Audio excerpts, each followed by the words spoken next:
Hello friend, CGPSC handwritten notes के YouTube channel में आप सभी का बहुत बहुत स्वागत है। चलिए सीजी टेट 2026 के लिए महामैराथन प्रैक्टिस के अंतर्गत हम लोग सीजी टेट पेपर 2 का कला संकाय के लिए जो सामाजिक अध्ययन का इकाई वार हम लोग रिवीजन कर रहे थे। एक बार हम लोग इसको पूरा कंप्लीट इकाई वार कर चुके हैं, फिर से हम लोग ने इसका रिवीजन स्टार्ट किया। तो कल की जो वीडियो हुई थी उसमें एक पार्ट 1 में इसका जो ये पार्ट 2 है, आप पार्ट 1 नहीं देखें, देख लीजिएगा। पार्ट 1 अपलोड है। पार्ट 1 में 1 से लेकर 10 इकाई तक के थे, उसके बाद आपका 11-12 इकाई इधर के आपके इस वाले पार्ट 2 में रहेंगे, ठीक है। और इकाई 13 के लिए एक और सेपरेट से वीडियो आप लोग का अलग से अपलोड होगा, ठीक है। तो बने रहिएगा, एक के बाद एक, बैक टू बैक आपको एपिसोड मिलते जाएंगे। एक एपिसोड खत्म होगा, दूसरा एपिसोड चालू होगा, ऐसे करके आपको रिवीजन करना है, ठीक है। मैं बार बार रिवीजन इसीलिए करवा रहा हूँ ताकि आपको जितने भी क्वेश्चन, जितने भी चैप्टर हैं, वो रिवीजन अच्छे से कर के जाएं आप लोग, ताकि जितने भी क्वेश्चन मैं यहाँ कराया हूँ, अगर इससे रिलेटेड कोई भी क्वेश्चन आता है तो आपके वहाँ बन जाए, ठीक है। और जिन लोग भी अभी तक हमारे व्हाट्सअप ग्रुप से जुड़ के प्रैक्टिस नहीं कर रहे हैं, वो जरूर आज से स्टार्ट कर लीजिएगा। आज 15 जनवरी है। हम मान के चलिए आपके पास अंतिम अवसर है 15 जनवरी को। अगर आप जुड़ते हैं तो आपको एक साथ पूरे जितने भी टेस्ट हैं सारे आपके लिंक एक साथ सब्जेक्ट वाइज पूरा एक एक चैप्टर वाइज आपको मिल जाएंगे। आराम से प्रैक्टिस कीजिए, जितने बार चाहिए उतने बार प्रैक्टिस कीजिएगा लास्ट तक, 1 फरवरी तक के, ठीक है। तो जुड़ जाइएगा, ये हमारा व्हाट्सअप नंबर, इसमें मैसेज कर दीजिएगा। चलिएगा स्टार्ट करते हैं फिर एपिसोड नंबर आपके 11 से। Hello friend, CGPSC handwritten notes के यूट्यूब चैनल में आप सभी का बहुत बहुत स्वागत है। चलेगा जो हम लोग अपने शिक्षक भर्ती और सीजी टेट को लेकर जो हम लोग सामाजिक अध्ययन का इकाई वार हम लोग क्वेश्चन देख रहे थे, उसका आज इकाई नंबर 11 हम लोग पहुंच चुके हैं। 1 से 10 तक इकाई के जितने भी संभावित क्वेश्चन है, जैसे जैसे बन सकते थे, सभी के एक लगभग एक एक सैम्पल टाइप का मैं आपको क्वेश्चन करा दिया हूँ, ठीक है।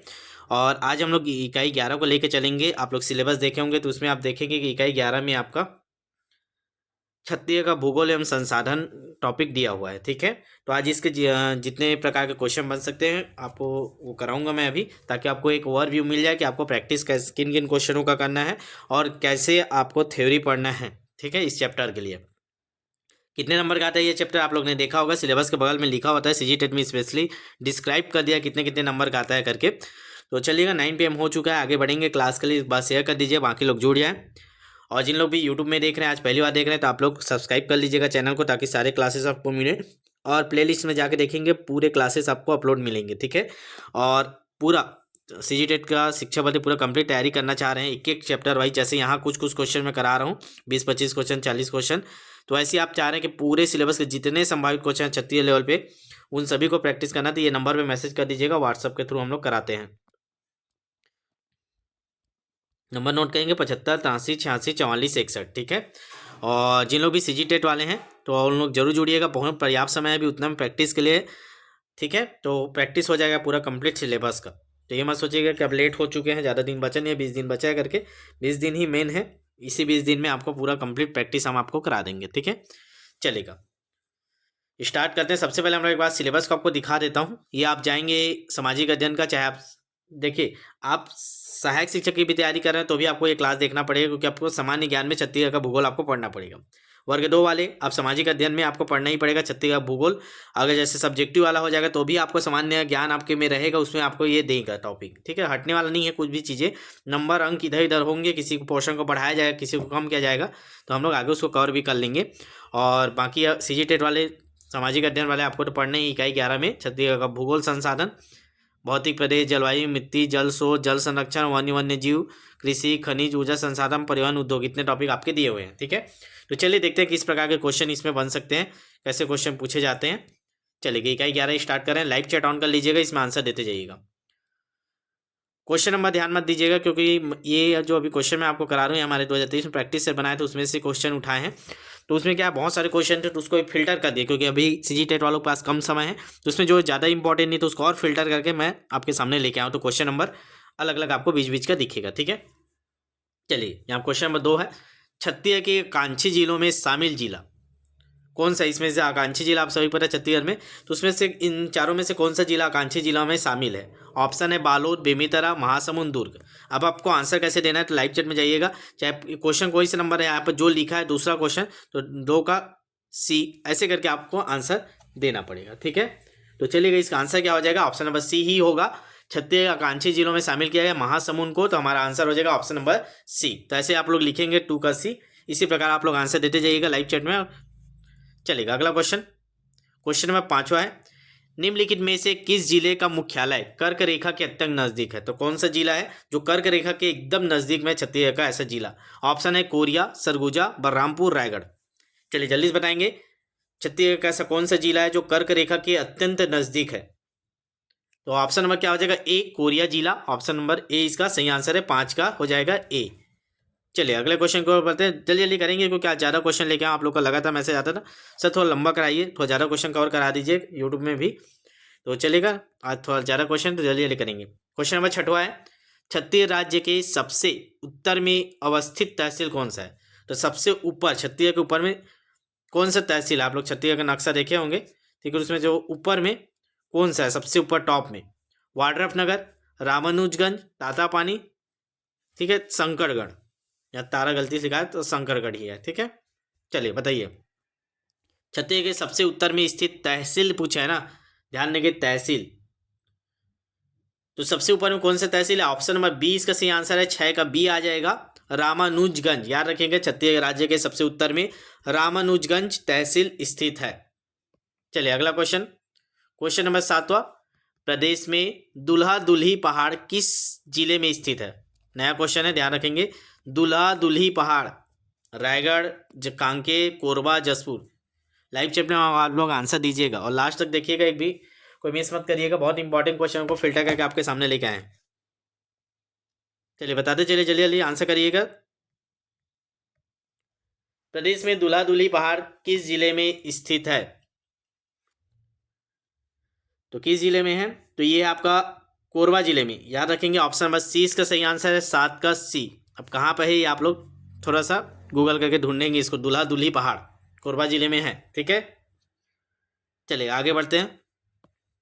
क्वेश्चन नंबर 8वां, चिप्स के आंकड़ों के अनुसार छत्तीसगढ़ में भारतीय मानक समय रेखा IST, इंडियन स्टैंडर्ड टाइम वैसी, वह कर्क रेखा का कटान बिंदु किस जिले में अवस्थित है? आपके चारों ऑप्शन के अनुसार आप आंसर दीजिएगा ना। कोरिया, सूरजपुर, बलरामपुर, सरगुजा। तो जो IST है कर्क रेखा कहाँ पे काटती है? कटान बिंदु किस जिले में स्थित है? जल्दी जल्दी आंसर कीजिएगा। तो इसका सही आंसर हो जाएगा ऑप्शन नंबर ए कोरिया, ठीक है। चलिए आगे बढ़ते हैं। क्वेश्चन नंबर 10, चलिए इसको हटा दीजिए। क्वेश्चन नंबर 13 आइए, नीचे दिए गए कथनों पर विचार कीजिए। आपको जो कथन दिए गए उस पर विचार करिएगा, ध्यान से पढ़ते हैं। पहला कथन है, छत्तीसगढ़ में नवघोषित प्रोजेक्ट टाइगर गुरु घासीदास राष्ट्रीय उद्यान है। आप सभी पता है कि गुरु घासीदास राष्ट्रीय उद्यान को भी टाइगर प्रोजेक्ट के अंतर्गत घोषित किया गया है, बन भी गया है, ठीक है। इसका विस्तार सेमर स्रोत अभ्यारण्य तक है। तब दोनों में से क्या सही है, कौन सा, ये बताना है। ऑप्शन है कथन 1 सही है, कथन 2 सही है, 1 और 2 दोनों सही है, दोनों गलत है। चलिए बताएंगे क्वेश्चन नंबर 13 का आंसर। दोनों कथन पढ़िए, दोनों कथन में से कौन सा सही है वो आंसर दीजिए।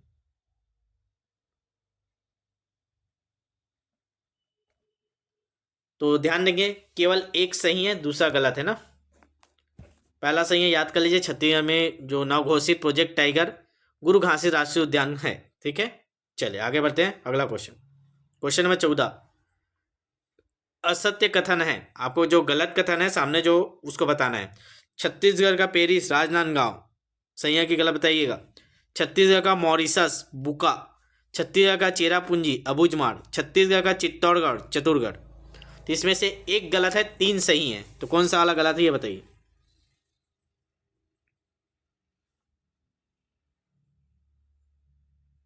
चलिए इसको आपको होमवर्क दे रहा हूँ, एक आध क्वेश्चन आपको होमवर्क भी मिलना चाहिए।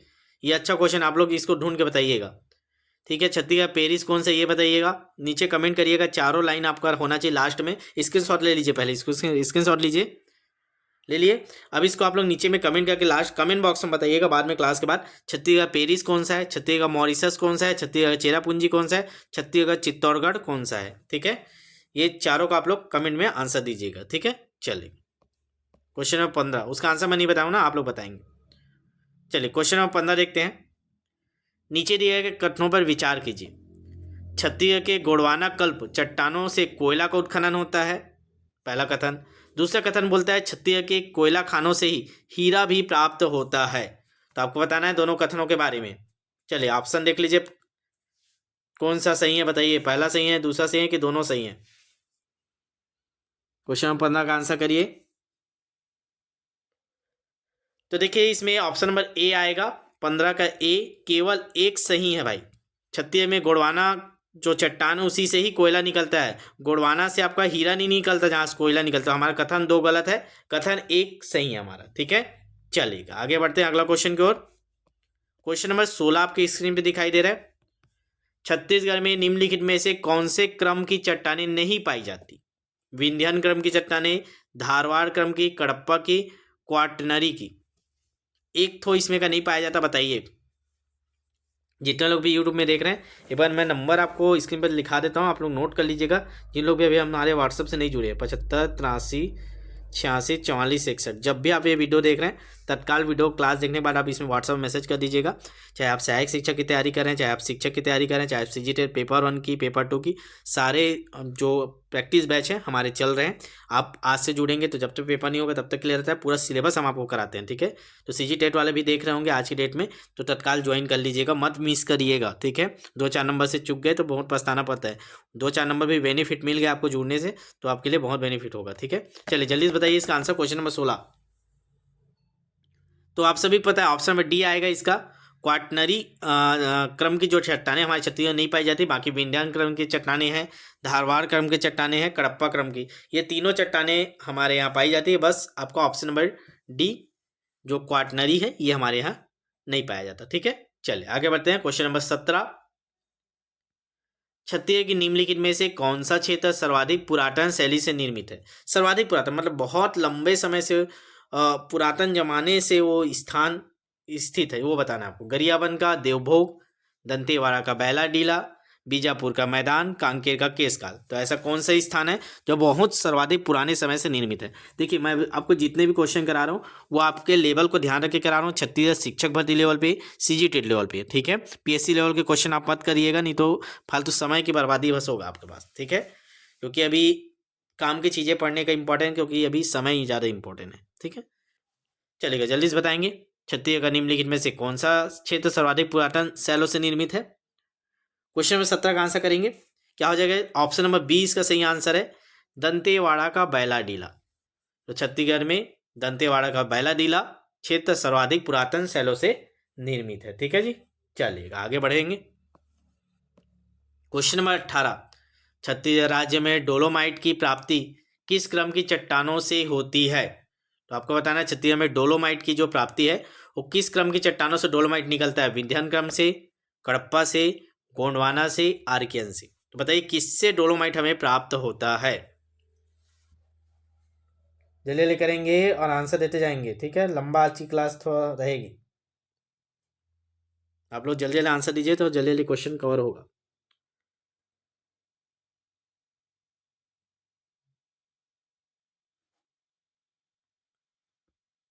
चलेगा, इसका आंसर क्या हो जाएगा? तो इसका आंसर हो जाएगा ऑप्शन नंबर बी, कडप्पा। चलिए आगे बढ़ते हैं। क्वेश्चन नंबर 19, बड़ा क्वेश्चन है, ध्यान से पढ़ेंगे। कथन वाले क्वेश्चन ज़्यादा आते हैं इसलिए मैं कथन वाले क्वेश्चनों को इसमें शामिल किया हूँ, ठीक है। चलिए क्वेश्चन 19 है, ध्यान से पढ़ेंगे। 2 कथन है। पहला कथन है छत्तीसगढ़ के मैदान में सर्वाधिक आर्कियन क्रम की चट्टानें हैं। मैदान में क्या है? आर्कियन क्रम की चट्टानें। दूसरा, आर्कियन क्रम की चट्टानों में लोहा पाया जाता है। तो बताइए दोनों कथन में से कौन सा कथन सही है? पहला सही है कि दूसरा सही है कि दोनों सही है कि दोनों गलत है? चलिए ध्यान से पढ़िए। आर्कियन क्रम की चट्टानों के बारे में पूछा है, कहाँ पाया जाता है? मैदान में पाया जाता है क्या? और इसमें लोहा पाया जाता है क्या? 2 कथन आपको दिए हुए हैं, आंसर करिए। तो देखिएगा, मैदान में आर्कियन क्रम की चट्टान पाई जाती है, बिल्कुल सही है कथन 1, लेकिन कथन 2 गलत है। लोहा आर्कियन क्रम की चट्टान में नहीं पाया जाता, ठीक है। चलिएगा आगे बढ़ते हैं। क्वेश्चन नंबर 20, चलिए फिर से आपको 2 कथन दिए जा रहे हैं। छत्तीसगढ़ में ऊपरी गोंडवाना में सर्वाधिक कोयला प्राप्त होता है, निचली गोंडवाना विस्तार मुख्यतः कोरबा व रायगढ़ जिले में। तो बताइए दोनों में से कौन सा सही है कि दोनों सही हैं? चलेगा, अब गोंडवाना क्रम की चट्टान के बारे में पूछा गया है। ऊपरी गोंडवाना में सर्वाधिक कोयला प्राप्त होता है, लेकिन हमारे छत्तीसगढ़ में निचला गोंडवाना पाया जाता है जो कोरबा और रायगढ़ जिले में। ऐसा दोनों कथन बोल रहे हैं, तो बताइए दोनों कथन सही है कि एक कथन कौन सा सही है? जल्दी से आंसर करेंगे क्वेश्चन नंबर 20 का। तो ये देखिएगा, पहला कथन गलत है, ऊपरी गोंडवाना में सर्वाधिक कोयला नहीं पाया जाता, निचली गोंडवाना में पाया जाता है, और जिसका मुख्य विस्तार हमारे कोरबा और रायगढ़ जिले में। तो हमारा केवल 2 सही है, मतलब ऑप्शन नंबर बी इसका सही आंसर है। ठीक है, चलिएगा आगे बढ़ेंगे। क्वेश्चन नंबर 21, नीचे दिए गए कथनों पर विचार कीजिए। दंडकारण्य, 2 कथन फिर आपको दे रहे हैं, दोनों कारण कथनों के आधार पे आप बताएंगे। पहला कथन है आपके, दंडकारण्य का अधिकांश भाग धारवाड़ चट्टान से निर्मित है। बस्तर संभाग के समस्त जिलों में धारवाड़ चट्टान विस्तृत है। तो फिर से 2 कथन है, ध्यान से पढ़िए। धारवाड़ क्रम के चट्टानों के ऊपर ये कथन बनाए गए हैं, ध्यान से पढ़िए फिर आंसर करिएगा। जल्दी जल्दी करेंगे थोड़ा।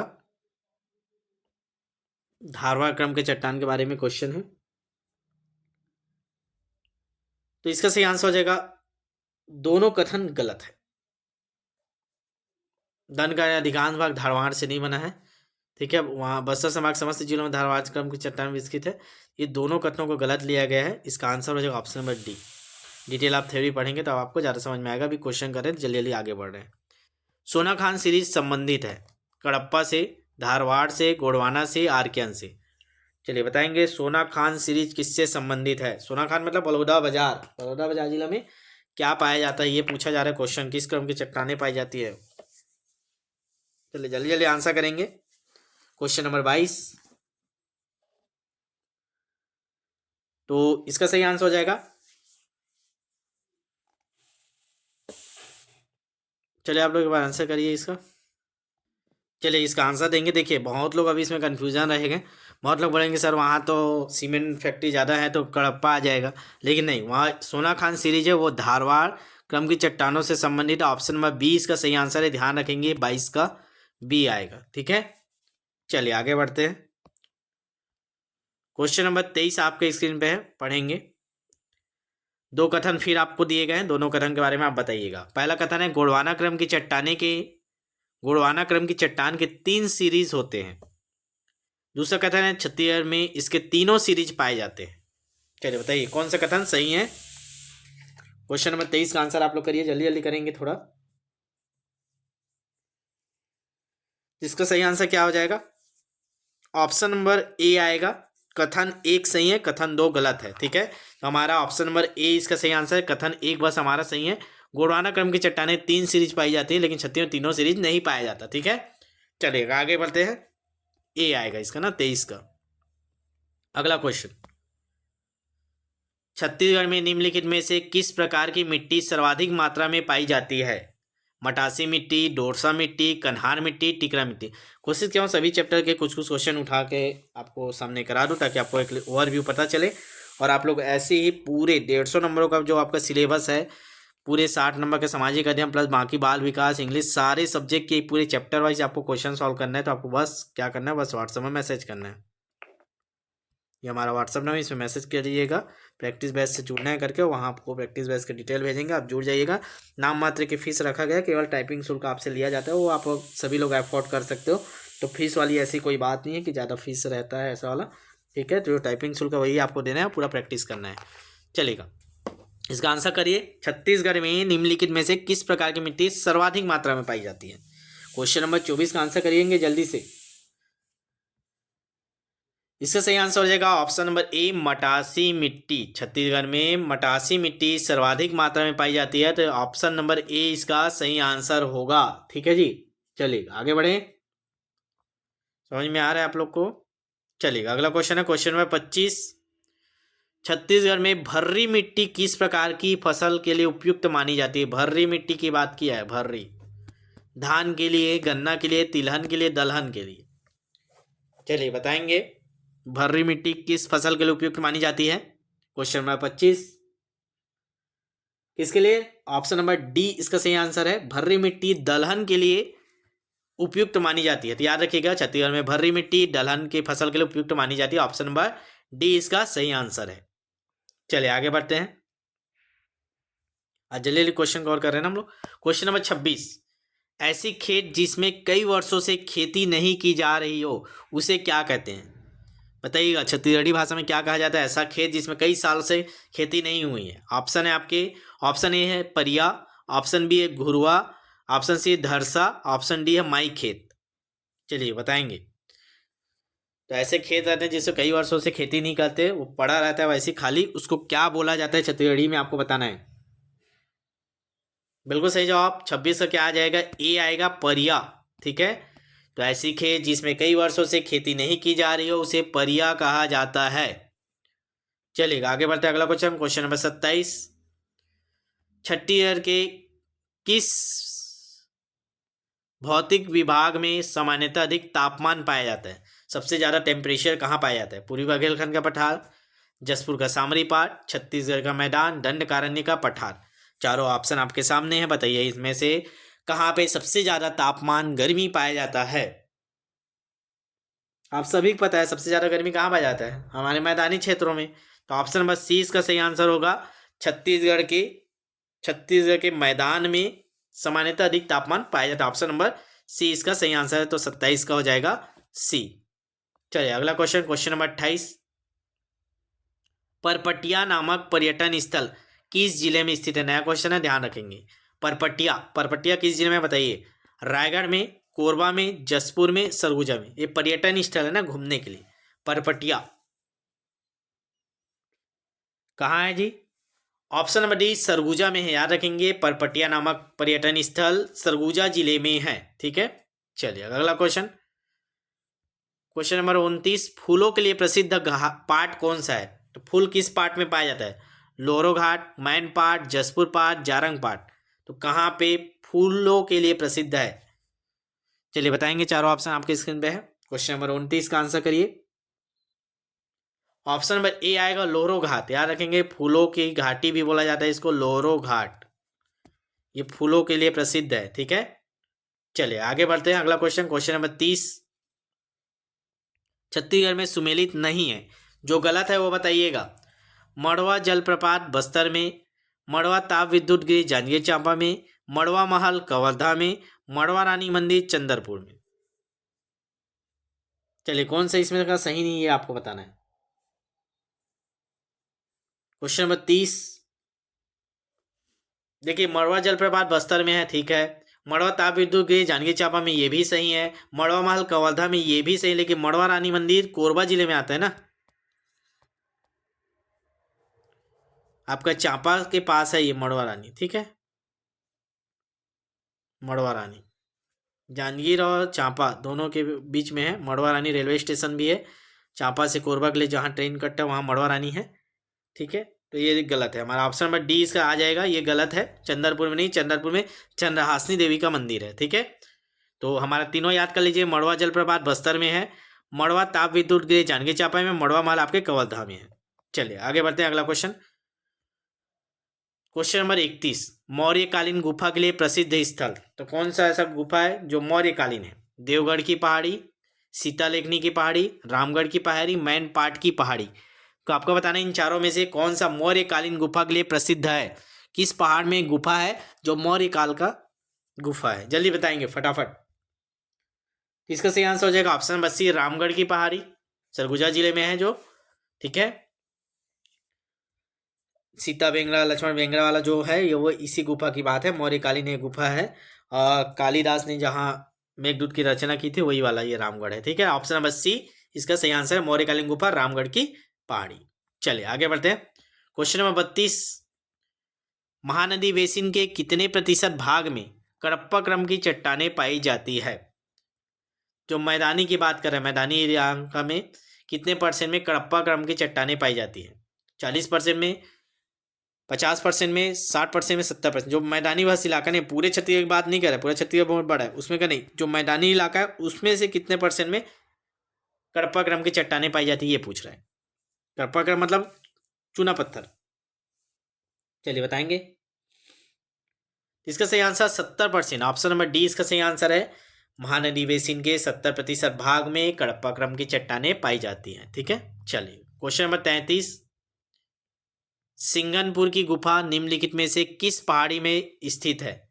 सिंघनपुर की गुफा की बात कर रहे हैं, सिंघनपुर की जो रायगढ़ में सिंघनपुर, उसी गुफा की बात कर, किस पहाड़ी में है? बम्हनी पहाड़ी, चौवा ढाल पहाड़ी, बिजोरा पहाड़ी, छुरी उदयपुर की पहाड़ी, तो आपको बताना है जो सिंगनपुर की गुफा है किस पहाड़ी में स्थित है। चलिए जल्दी से आंसर करेंगे।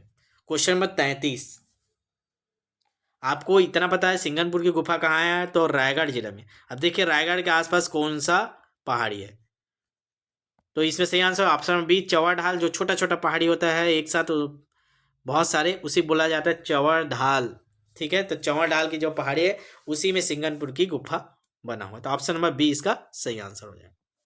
चलिए अगला क्वेश्चन, क्वेश्चन नंबर 36, सोनबेरा का पठार का विस्तार छत्तीसगढ़ के किस जिले में सर्वाधिक है। तो सोनबेरा का जो पठार है किस जिले में सबसे ज्यादा फैला हुआ है, गरियाबंद, बलौदाबाजार, महासमुंद, कांकेर। चलिए चारों ऑप्शन आपके सामने है, बताइएगा। गरियाबंद, बलौदाबाजार, महासमुंद, कांकेर। सोनबेरा का पठार कहाँ है, सोनबेरा का पठार? आप लोग जल्दी जल्दी लाइव चैट में आंसर करिए, ताकि जितना ज़्यादा आप लोग जल्दी जल्दी आंसर देंगे उतने ज़्यादा क्वेश्चन कवर कर पाएंगे। ठीक है, तो इसका सही आंसर हो जाएगा ऑप्शन में एक, गरियाबंद में है। याद रखिएगा सोनबेरा का पठार कहाँ है, गरियाबंद में। ठीक है, चलिए आगे बढ़ते हैं। क्वेश्चन नंबर 37, निम्नलिखित में से किस अयस्क के उत्पादन में छत्तीसगढ़ प्रथम स्थान पे है।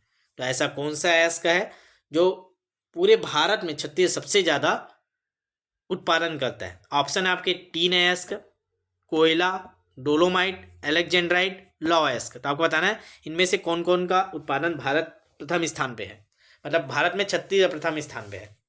आपका ऑप्शन देख लीजिए।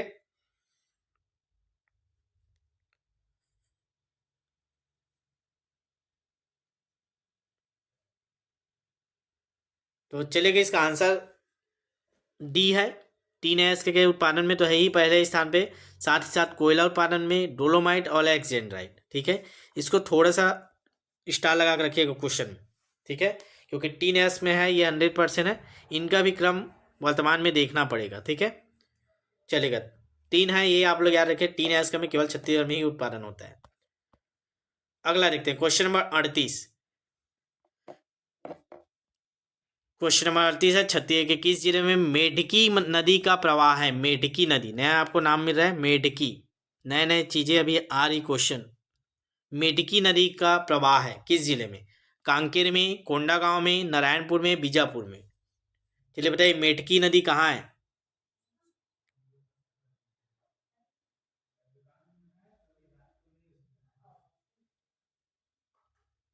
तो इसका सही आंसर हो जाएगा ऑप्शन नंबर ए, कांकेर। छत्तीसगढ़ के किस जिले में मेढकी नदी का प्रवाह है, तो कांकेर जिले में, ऑप्शन नंबर ए इसका सही आंसर है।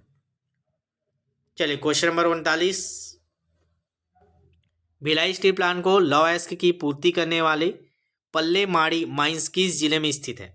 तो देखिए भिलाई लौह अयस्क को जो प्लांट है उसमें जो लौह अयस्क दो तीन जगह से आता है, बेलाडी पहाड़ी से भी आता है आपके। ठीक है, लेकिन उसमें एक पल्ले माड़ी माइंस है वहां से भी आता है, तो वो किस जिले में, कांकेर में, बालोद में, नारायणपुर में, राजनांदगांव में। चलिए बताइए पल्ले माड़ी माइंस किस जिले में है, जल्दी से आंसर करेंगे लाइव चैट में। तो कौन से जिले में, तो राजनांदगांव आंसर लिया गया है। इसको देखेंगे, क्रॉस चेक तो करेंगे इसको। ठीक है, नया क्वेश्चन है ये, पल्ले माड़ी माइंस राजनांदगांव जिला। ठीक है, चलिए आगे बढ़ते हैं। क्वेश्चन नंबर 40, बस्तर का कश्मीर कहलाता है। देखिए छत्तीसगढ़ कश्मीर अलग है, भारत का कश्मीर अलग है। बस्तर का कश्मीर कहलाता है, ऑप्शन है आपके केसकाल, बिंता घाटी, बीजापुर का मैदान, कांगेर घाटी। जल्दी से आंसर करेंगे क्वेश्चन नंबर 40 का, 7-8 क्वेश्चन और बचे हैं, ज्यादा नहीं है। इसका सही आंसर हो जाएगा ऑप्शन नंबर बी, बिंता घाटी। ध्यान रखेंगे बस्तर का कश्मीर बिंता घाटी को कहा जाता है। ठीक है, चलिए क्वेश्चन नंबर 41, 3 कथन आपको दिए गए हैं, तीनों कथन में से बताइएगा कौन कौन सा सही है। ठीक है, पहला कथन, प्रदेश में अलबका की पहाड़ी बीजापुर में स्थित है। दूसरा कथन है प्रदेश में गोलापल्ली का क्षेत्र सुकमा में स्थित है। तीसरा कथन है बोट घाट परियोजना बीजापुर में स्थापित किया जा रहा है। तो बताइए तीनों कथन में से कौन कौन सा कथन सही है। क्वेश्चन नंबर 41 जल्दी आंसर करेंगे। तो इसका सही आंसर हो जाएगा, मैं जल्दी से बता रहा हूं आपको, ऑप्शन नंबर बी 1 और 2 सही है। याद कर लेते हैं, प्रदेश में अलबका की पहाड़ी बीजापुर में है, दो पहाड़ी बीजापुर में, अलबका और उसूर, याद रखिएगा। अलबका की पहाड़ी, उसूर की पहाड़ी, ये दोनों बीजापुर में है। दूसरा भी हमारा कथन सही है, गोलापल्ली का क्षेत्र सुकमा जिला में है। तो गोलापल्ली पहाड़ी कहाँ है, सुकमा जिला। ठीक है, चलेगा। ये गलत है हमारा, ठीक है। बोध घाट कहाँ है आप लोग कमेंट कर बताइए। बोध घाट परियोजना, ये दूसरा नंबर होमवर्क है। मैं 2-3 होमवर्क दे रहा हूँ आपको, आप जरूर करिएगा। स्क्रीनशॉट ले लीजिएगा। बोध घाट परियोजना किस जिले में है, आप इस वो बताइएगा, ठीक है। चलिएगा अगला क्वेश्चन, क्वेश्चन नंबर 42। प्रदेश में सबसे ऊंची जलप्रपात कौन सा है? सबसे ऊंचा जलप्रपात छत्तीसगढ़ में कौन सा है? ऑप्शन है नंबी, दूसरा है मकरभंजा, तीसरा है नीलम सरई, चौथा है चित्रकूट। तो सबसे ऊंचा जलप्रपात सभी को पता होगा। जल्दी से आगे बढ़ते हैं। ऐसे क्वेश्चन आप जब ढूंढने जाएंगे तो आपको 3-4 चीजें और मिलेगी, ठीक है। ऑप्शन ए नंबी कहाँ, ये आप ढूंढ के बताइएगा। ऑप्शन है ए नंबी का जलप्रपात किस जिले में है, ठीक है। सबसे ऊंचा जलप्रपात माना जा रहा है, तो नंबी का जलप्रपात कहाँ है आपको ये बताना है। चौड़ा में चित्रकूट आता है क्या? ये आपका होमवर्क नंबर 3 है। स्क्रीनशॉट ले लीजिए, क्वेश्चन को स्क्रीनशॉट लीजिए पहले। नंबी जलप्रपात किस जिले में है आपको बताना है, ठीक है। चलेगा अगला क्वेश्चन, क्वेश्चन नंबर 43। बीजापुर की पहाड़ी में से कौन कौन सी नदियां निकलती है? तो बीजापुर से कौन कौन सी नदी निकलती है ये बताना आपको। 4 ऑप्शन में आप बता रहा हूँ, तालपेरू, मलगेर, डंकनी, संखनी। चारों नदी में से कौन कौन सी नदी बीजापुर से निकलती है ये आपको बताना है। नीचे आपके कूट दिए हुए हैं, देख लीजिए ऑप्शन कौन सा सही होगा। 43 नंबर का आंसर करेंगे तो कौन कौन सा निकलता है बीजापुर से? 1, 2, 4, 1, 2, 4 चलिए याद कर लेते हैं। बीजापुर की पहाड़ी से कौन कौन सी नदी निकलता है? तो तालपेरू, दूसरा है मलगेर और संखनी। तालपेरू, मलगेर, संखनी ये तीनों आपके बीजापुर की पहाड़ी से निकलती है, ठीक है। चलिए आगे बढ़ते हैं। अगला क्वेश्चन, क्वेश्चन नंबर 44। अबुझमाड़ की पहाड़ी से उद्गम होने वाली नदी कौन सी है? अबुझमाड़ जो नारायणपुर जिला में है, वहां से कौन सी नदी निकलती है बताना है आपको। ऑप्शन है कोटरी, दूसरा है निब्रा, तीसरा है गुद्रा, चौथा है नारंगी। तो अबुझमाड़ की पहाड़ी से कौन सी नदी निकलती है? जल्दी से आंसर करिएगा। इसका सही आंसर हो जाएगा ऑप्शन नंबर सी, गुद्रा। अबुझमाड़ की पहाड़ी से गुड्रा नदी निकलती है। ऑप्शन नंबर सी है, देख लीजिएगा ना, 44 का सी। चलिए आगे बढ़ते हैं। अगला क्वेश्चन, क्वेश्चन नंबर 45। 3 कथन, फिर से कथन वाले क्वेश्चन इसलिए रखे जाते हैं क्योंकि ज़्यादा से ज़्यादा चीज़ें आपको एक ही क्वेश्चन में कवर हो, ठीक है। 3 कथन मैं आपको बता रहा हूँ, तीनों में से कौन सा सही है ये आपको बताना है। पहला कथन, चंदरपुर के समीप महानदी से मांड नदी का संगम होता है, चंदरपुर के पास। दूसरा, शिवरीनारायण के समीप महानदी से लीलागर नदी का संगम होता है। तीसरा, कांकेर के समीप महानदी से दूध नदी का संगम होता है।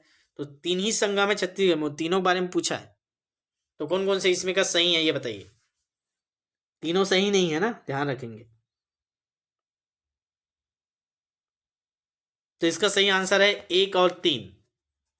चंदरपुर में महानदी और मांड नदी मिलता है, कांकेर में आपके महानदी से दूध नदी मिलता है, ठीक है। और शिवरीनारायण वाला आप लोग बताइएगा महानदी के साथ कौन सा नदी मिलता है। लीलागर नदी नहीं मिलता है ना, ये गलत है। तो ये होमवर्क नंबर 4 हो गया। स्क्रीनशॉट लीजिए क्वेश्चन को। होमवर्क नंबर 4 है, 4 क्वेश्चन मैं आपको होमवर्क में दे दिया हूँ। शिवरीनारायण में महानदी के साथ कौन सा नदी मिलता है आपको बताना है, ठीक है। 2-3 नदी आपको बता देता हूँ। आपसे पैरी हो गया, खारून हो गया, ठीक है, अरपा हो गया। तो ऐसे 2-3 नदी नाम बताइए, इन्हीं में से कोई आके मिलता है शिवरीनारायण में। आप लोग थोड़ा सा इसको ढूंढ के बताइएगा। चलेगा, 4 होमवर्क भी हो गए, 3-4 क्वेश्चन और बचे लास्ट। क्वेश्चन नंबर 46 है, किस नदी में जल विद्युत परियोजना नहीं है? ध्यान रखेंगे, जहां नहीं दिखता गोला घेर दिया करें। सोंढूर, पैरी, महानदी, हसदेव। तो इन चारों नदी में से किस में जल विद्युत परियोजना नहीं है बताना है आपको। जल्दी से आंसर करेंगे क्वेश्चन नंबर 46 का। तो इसका सही आंसर हो जाएगा ऑप्शन ए, सोंढूर में नहीं है, बाकी महानदी में भी है, पैरी में भी है, हसदेव में भी है, ठीक है। इन तीनों जगह आपके जल विद्युत परियोजना अभी वर्तमान में चल रहे हैं, महानदी, पैरी, हसदेव, ठीक है। चलिए क्वेश्चन नंबर 37। छत्तीसगढ़ की निम्नलिखित नदियों में से किसमें सोने के कण पाया जाता है? कारण ये कण है, ठीक है। सोने के कण किस नदी से पाया जाता है? मैं आपको 6 नदी बताऊं, इन 6 में से किसमें पाया जाता है आपको बताना है। आपका ऑप्शन है महानदी, शिवनाथ, ईब नदी, आमने नदी, मैनी नदी, सबरी नदी। तो किस किस नदी में छत्तीसगढ़ में सोने के कण पाए जाते हैं? जल्दी से आंसर करेंगे। इसका सही आंसर हो जाएगा। चलिए सीधे याद करें, ऑप्शन नंबर सी आएगा इसका सही आंसर। तो मैं आपको नदी एक बार याद करा देता हूँ। सोने के कण वाली नदी ईब नदी, आमने नदी, मैनी नदी, सबरी नदी। ठीक है, महानदी और शिवनाथ को छोड़ दीजिएगा, बाकी ईब नदी, आमने नदी, मैनी नदी, सबरी, इन चारों नदी में सोने के कण पाए जाते हैं। ठीक है, तो खाली रहेंगे तो चले जाइएगा। चलिए अगला क्वेश्चन, क्वेश्चन नंबर 48। दो क्वेश्चन और बचे। निम्नलिखित कथनों पर विचार करना। फिर से कथन, आपके 3 कथन बता रहा हूं, कौन सा सही बताना। पहला कथन, छत्तीसगढ़ के कुलझाड़ी पहाड़ी से बाघ नदी का उद्गम होता है। बाघ नदी, ठीक है, बाघ नदी वैनगंगा प्रवाह तंत्र की नदी, मतलब महाराष्ट्र साइड वाला बात कर रहे हैं ना। तीसरा, बाघ नदी का प्रवाह पश्चिम से पूर्व की ओर होता है। चलिए बताइए कौन कौन सा कथन सही है 48 का।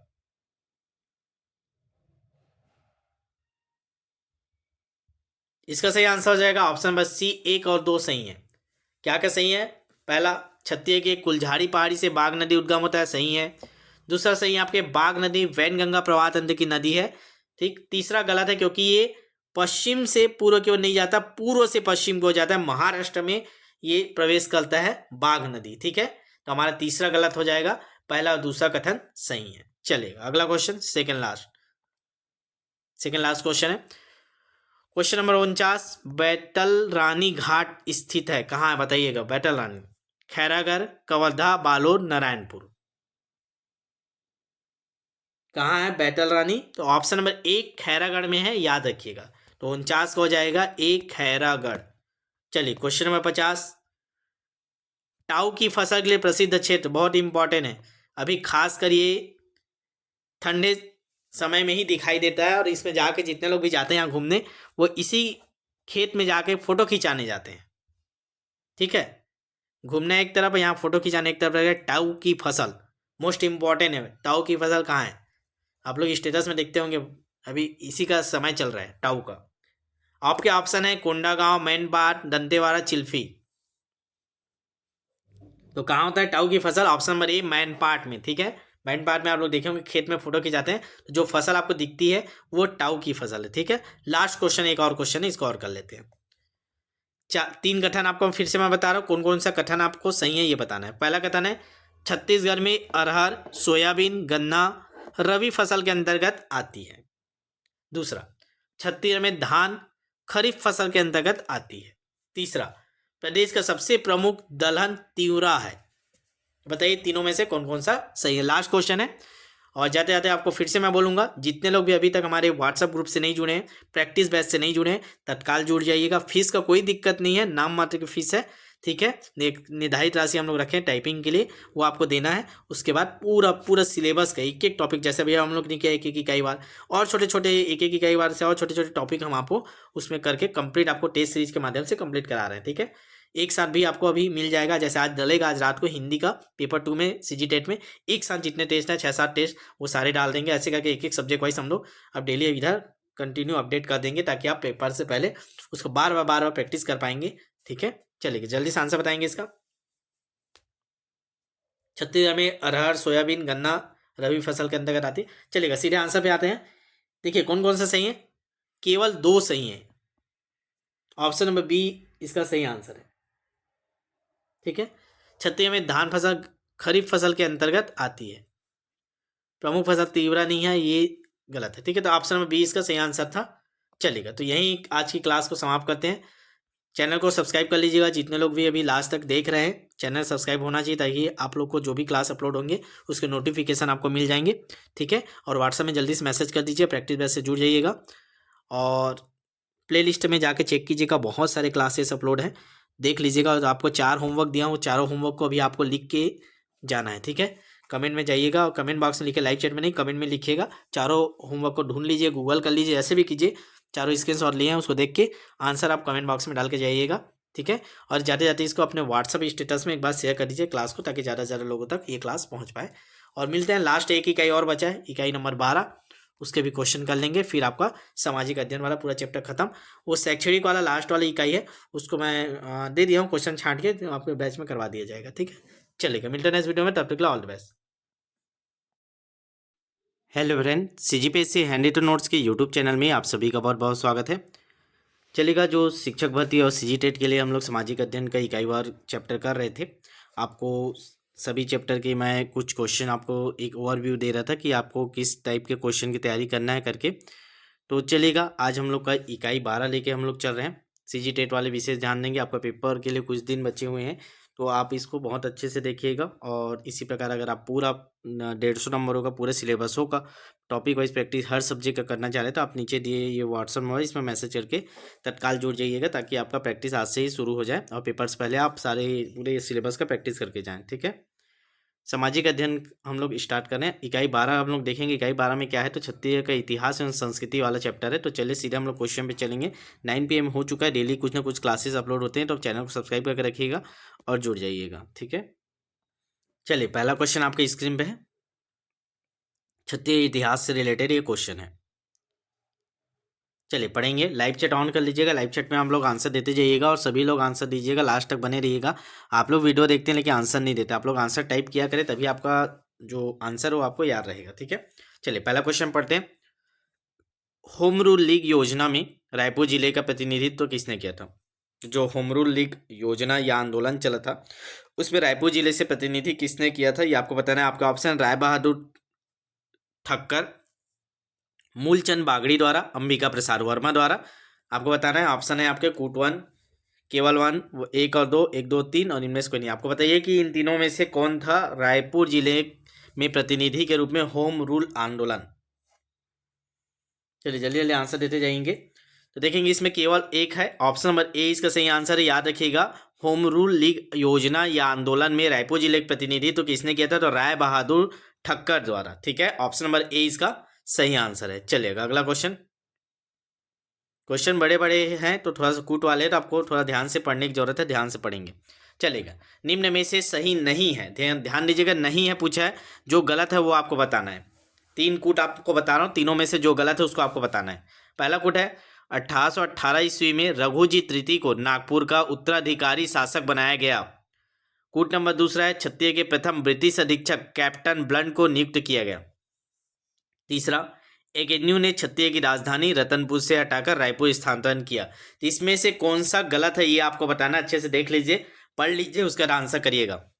और जिन लोग भी अभी तक व्हाट्सअप में हमारे जो प्रैक्टिस बैच से नहीं जुड़े हैं वो आज ही तत्काल मैसेज कीजिएगा। सीजी टेट वाले विशेषकर आज 12 जनवरी है, 12 जनवरी डेट में आप वीडियो देख रहे हैं तो आराम से आप, पर्याप्त समय है आपके पास, आप व्हाट्सएप मैसेज कर दीजिएगा। आपको पूरे सभी सब्जेक्ट की आपको टॉपिक वाइज पूरा आपको प्रैक्टिस सेट एक साथ मिल जाएगा। आप अपने समय अनुसार जितने बार चाहे उतने बार आप प्रैक्टिस कर सकते हैं उसको। ठीक है, पेपर तक के पूरे 15 दिन में आप कम से कम 10 बार उसको प्रैक्टिस कर लेंगे, एकदम आपके दिमाग में सेट हो जाएगा। 10-15 हज़ार क्वेश्चन चलेगा। चलिए आंसर करेंगे 1818। चलेगा, इसका आंसर हम लोग देखते हैं कौन सा गलत है। तो देखेंगे इसमें दूसरा वाला गलत है। ठीक है, बाकी ये दोनों सही है, तो दोनों सही। इसका सही आंसर तो ऑप्शन नंबर बी आएगा, क्योंकि गलत पूछा था तो बी हमारा आंसर है। तो हम लोग अब ये गलत को छोड़ देते हैं, सही है, 2 फैक्ट उसको याद कर लेते हैं। पहला आपका सही है, 1818 ईस्वी में रघुजी तृतीय को नागपुर का उत्तराधिकारी शासक बनाया गया था 1818 में, ये याद रखिएगा। दूसरा आपको याद रखना है, एगेन्यू ने छत्तीसगढ़ की राजधानी को रतनपुर से रायपुर स्थानांतरित किया था। तो ये याद रखिएगा कि क्वेश्चन कई प्रकार से बनता है कि छत्तीसगढ़ की राजधानी परिवर्तन किसने किया? तो एगेन्यू ने किया। ठीक है, और कहाँ से कहाँ? तो रतनपुर से रायपुर स्थानांतरित किया गया था। तो ये दोनों पॉइंट हमारे सही है, 1 और 3 उसको याद कर लीजिएगा। दूसरा वाला गलत है, तो आंसर बी हमारा आएगा। चलिए अगला क्वेश्चन, क्वेश्चन नंबर तीसरा, रतनपुर कब मराठों के अधीन हुआ था? तो जो रतनपुर है वो मराठों के हाथ में कब गया था, ये आपको बताना है। आपका ऑप्शन है 1718 ईस्वी, सन 1781, 1818 ईस्वी, 1865 ईस्वी। आपको बताना है रतनपुर कब मराठों के अधीन हुआ था। चलिए आंसर करिएगा, डेट याद रखिएगा 1741 में। ठीक है, 1741 में रतनपुर मराठों का अधीन हुआ था। चलेगा, इसका मैं क्लासेस भी कुछ कराया था प्राचीन इतिहास का, तो देख लीजिएगा एक बार, प्ले लिस्ट में जाइएगा, छत्तीसगढ़ इतिहास के क्लासेस अपलोड है, एक बार देख लीजिएगा। चलिए अगला क्वेश्चन, क्वेश्चन नंबर 5वां, द्वितीय मजदूर आंदोलन किसके नेतृत्व में हुआ था? आप सभी पता है कि 3 मजदूर आंदोलन हुए थे, तो ये दूसरे मजदूर आंदोलन की बात करें, द्वितीय मजदूर आंदोलन किसके नेतृत्व में हुआ था? ऑप्शन है ठाकुर प्यारेलाल, दूसरा है नरसिंह प्रसाद अग्रवाल, तीसरा है नथुजी जगताप, चौथा है बाल राम दास। तो आपको बताना द्वितीय मजदूर आंदोलन किसके नेतृत्व में हुआ था। चलिए जल्दी से आंसर करेंगे। तो इसका सही आंसर हो जाएगा ऑप्शन नंबर ए, ठाकुर प्यारे लाल। याद रखिएगा, द्वितीय मजदूर आंदोलन ठाकुर प्यारे लाल के नेतृत्व में हुआ था। उनको उसी में ही निष्कासित कर दिए गए थे, 3 बार हुआ था। चलेगा। अगला क्वेश्चन नंबर 6वां, किसान आंदोलन के संबंध में दिए गए कथनों पर विचार कीजिए। किसान आंदोलन के संबंध में आपको मैं 2 कथन बता रहा हूं, बताइएगा इसमें से कौन सा सही है। पहला, किसान आंदोलन 1937 में डोंडी, लोहारा और दुर्ग में दिखाई पड़ा। दूसरा है, इस आंदोलन के दौरान डोंडी, लोहारा से 94 व्यक्तियों को गिरफ्तार किया गया था। तो चलिए बताइए दोनों कथन में से कौन सा सही है या कौन सा गलत है। दोनों कथन के बारे में आप बताएंगे।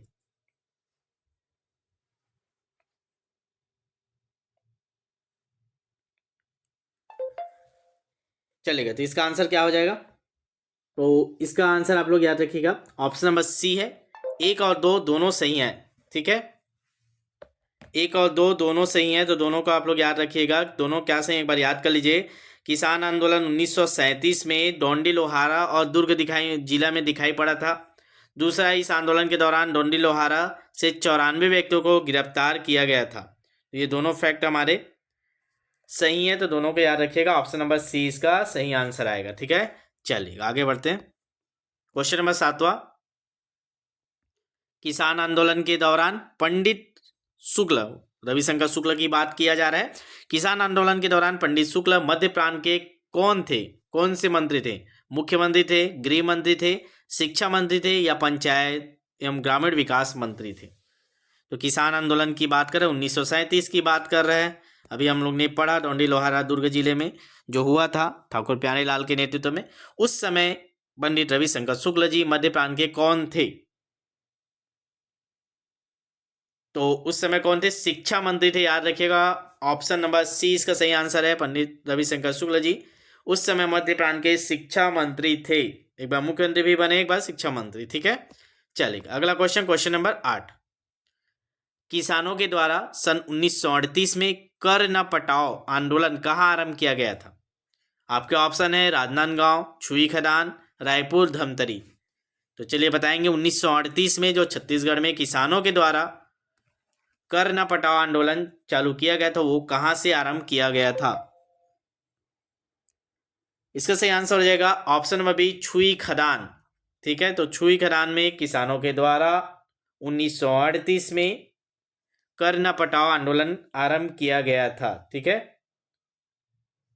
चलिए अगले क्वेश्चन को आगे बढ़ते हैं। अगला क्वेश्चन,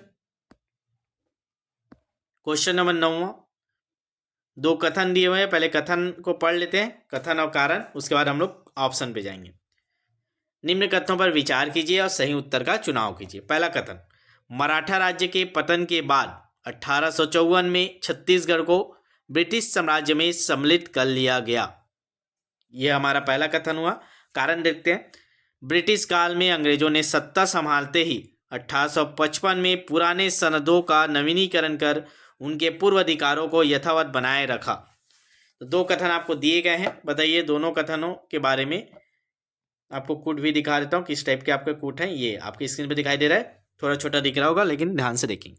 पहला कूट क्या लिखा है, ए और आर दोनों सही है। आर सही व्याख्या है ए का, ए और आर दोनों सही, किंतु आर सही व्याख्या नहीं है ए का। ऐसे करके ऑप्शन है, देख लीजिएगा। सीधे हम लोग आंसर पे चलेंगे। आप लोग पहले ट्राई कर लीजिए इसका आंसर, फिर मैं बताता हूं। तो देखिएगा, इसमें कथन ए भी सही है और आर भी सही है, दोनों कथन सही है। मराठा काल के पतन के बाद 1854 में छत्तीसगढ़ को ब्रिटिश साम्राज्य में सम्मिलित कर लिया गया था, ये भी सही है। दूसरा क्या है, ब्रिटिश काल में अंग्रेजों ने सत्ता संभालते ही 1855 ईस्वी में पुराने सनदों का नवीनीकरण कर उनके पूर्व अधिकारों का यथावत बनाए रखा, बस नवीनीकरण कराया गया था। दोनों सही है। ठीक है, और इसकी व्याख्या भी ये कर रहा है, इसीलिए सम्मिलित कर लिया गया था करके। ठीक है, तो ये ऑप्शन नंबर ए हमारा सही आंसर है। चलेगा, अगले क्वेश्चन को आगे बढ़ते हैं। Question number 10, question number 10 Gandhi ji से संबंधित है। गांधी जी की छत्तीसगढ़ यात्रा के संबंध में कौन सा कथन गलत है? जहां गलत बोलते हैं गोला कह दिया करो ताकि आपको आंसर गलत ना हो। चलिए ऑप्शन पढ़ते हैं।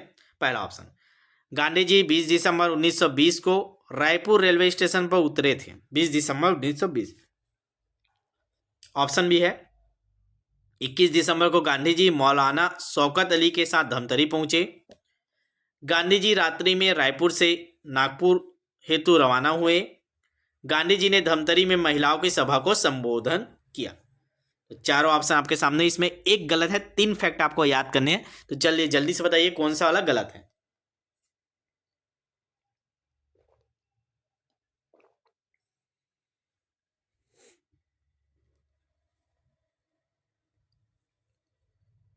तो हमारा गलत देखेंगे तो हमारा ऑप्शन नंबर डी गलत है, क्योंकि रायपुर में संबोधन किया था, धमतरी में नहीं किए थे। ठीक है, आनंद समाज की जो महिलाएं थी उनको रायपुर में संबोधन किया गया था।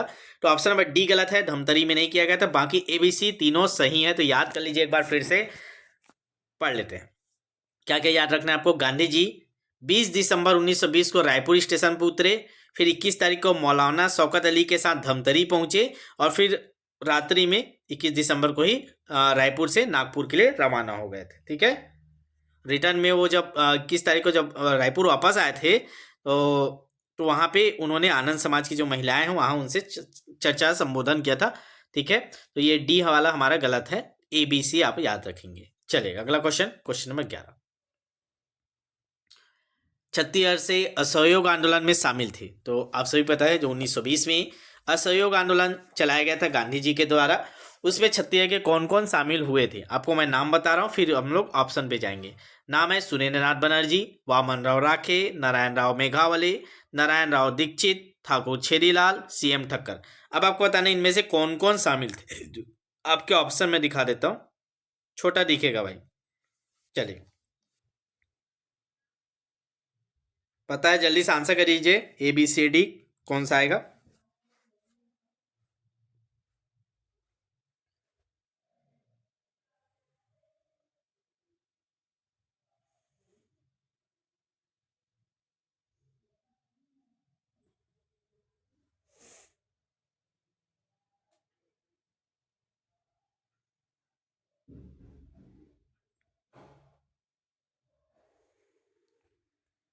चलेगा, आंसर करेंगे जल्दी जल्दी।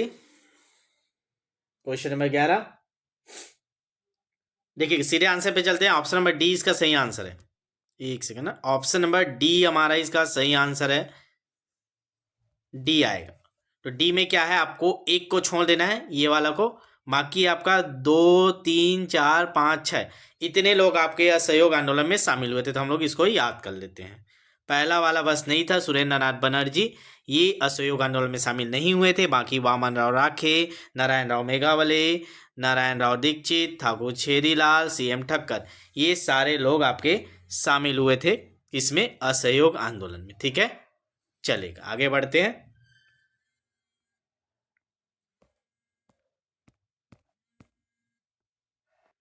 चलेगा अगला क्वेश्चन, क्वेश्चन नंबर 12 आपकी स्क्रीन पे पढ़ेंगे।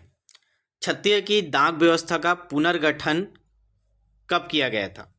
जो डाक व्यवस्था है छत्तीसगढ़ को, उसका पुनर्गठन कब किया गया था? आपका ऑप्शन है 1862 ईस्वी में, 1857 ईस्वी में, 1830 ईस्वी में, 1947 ईस्वी में। चलेगा आंसर करेंगे जल्दी से। क्वेश्चन नंबर 12 का आंसर करिए। तो याद रखेंगे छत्तीसगढ़ में डाक व्यवस्था का पुनर्गठन 1857 ईस्वी में किया गया था। ठीक है, 1857 ईस्वी में छत्तीसगढ़ में जो डाक व्यवस्था उसका पुनर्गठन किया गया था। ऑप्शन नंबर बी इसका सही आंसर है। चलिए अगले क्वेश्चन को, क्वेश्चन नंबर 13 आपके स्क्रीन पे। अंग्रेजों ने नागपुरी रुपये का चलन कब बंद कराया था? छत्तीसगढ़ की बात कर रहे हैं। 1862 ईस्वी में, 1857 ईस्वी में, 1855 में, 1830 में। आपको बताना है अंग्रेजों ने जो नागपुरी रुपये का चलन छत्तीसगढ़ में कब बंद कराया था। Question number 13। तो याद रखेंगे 1855 ईस्वी में। ऑप्शन नंबर सी हमारा सही आंसर है। 1855 ईस्वी में अंग्रेजों ने नागपुरी रुपयों का चलन बंद कराया था। चलिए अगले क्वेश्चन की ओर, क्वेश्चन नंबर 14। इनमें से किसके शासनकाल तक छत्तीसगढ़ की सभी सड़कें जीई रोड से जुड़ गई थी? किसके शासनकाल में? Lord Wellesley, Lord Curzon, mister Fitzroy, इनमें से कोई नहीं। चलिए बताना है आपको किसके शासनकाल में छत्तीसगढ़ की जो सभी सड़कें हैं वो जीई रोड से जुड़ गई थी। क्वेश्चन नंबर 14 का आंसर करेंगे। ऑप्शन नंबर बी इसका सही आंसर है लॉर्ड कर्जन। ठीक है, तो क्वेश्चन नंबर 14 का आंसर याद रखेंगे लॉर्ड कर्जन। चलिए अगला क्वेश्चन, क्वेश्चन नंबर 15। छत्तीसगढ़ में रेल लाइन निर्माण का कार्य खालिस्तान शताब्दी के अंत से आरंभ हुआ था। आपको बताना है छत्तीसगढ़ में जो रेल लाइन का निर्माण का कार्य है कब आरंभ हुआ था। 17वीं शताब्दी में, 18वीं शताब्दी के आरंभ अंत में, 19वीं शताब्दी के अंत में, 20वीं शताब्दी के अंत में। तो इसका आंसर हो जाएगा ऑप्शन नंबर सी, 19वीं शताब्दी के अंत में आरंभ हुआ था। तो आपको याद रखना है छत्तीसगढ़ में रेल लाइन निर्माण का कार्य 19वीं शताब्दी के अंत में आरंभ हुआ था। ऑप्शन नंबर सी हमारा सही आंसर है। चलिए अगला क्वेश्चन, क्वेश्चन नंबर 16। पहले कुट पढ़ लेते हैं, कथन पढ़ लेते हैं। ठीक है, कथन क्वेश्चन नंबर 16 है, निम्न कथनों पर विचार करिए। चलिए 3 कथन मैं आपको बता रहा हूं, ध्यान से सुनेंगे। पहला कथन है मराठा काल में छत्तीसगढ़ में शिक्षा व्यवस्था पर कोई संगठित स्वरूप नहीं था। दूसरा, अंग्रेजों के शासनकाल में शासन द्वारा कन्याशालाओं की पृथक स्थापना की गई थी। तीसरा कथन है 1910 में स्वतंत्र शिक्षा विभाग की स्थापना की गई थी। आपको बताना है इन तीनों में से कौन कौन सा कथन सही है, कौन सा गलत है। आपको बताना है गलत कथन की पहचान कीजिए। गलत कथन आपको बताना है इसमें का। आपके कूट में दिखा देता हूं, वही है 1 और 3, 2 और इनमें से कोई नहीं। गलत बताना है आपको, गलत कथन। Question number 16। तो देखिए आप सीधे आंसर पे जाइएगा, ऑप्शन नंबर डी आगे इनमें से कोई नहीं, क्योंकि तीनों आपके सही हैं। तो तीनों को एक बार फिर से पढ़ के याद कर लेते हैं हम लोग। पहला, मराठा काल में छत्तीसगढ़ में शिक्षा व्यवस्था पर कोई संगठित स्वरूप नहीं था, सही है। अंग्रेजों के शासन काल में शासन द्वारा कन्याशालाओं की पृथक स्थापना की गई थी, ये भी सही है। 1910 में स्वतंत्र शिक्षा विभाग की स्थापना की गई, ये भी सही। तो हमारे तीनों जो कथन है वो सही है, इसलिए हमारा ऑप्शन नंबर डी आएगा, इनमें से कोई नहीं। चलेगा अगला क्वेश्चन, क्वेश्चन नंबर 17। 1937 में गांधी जी के छत्तीसगढ़ आगमन के दौरान वे किसके निवास पर ठहरे थे।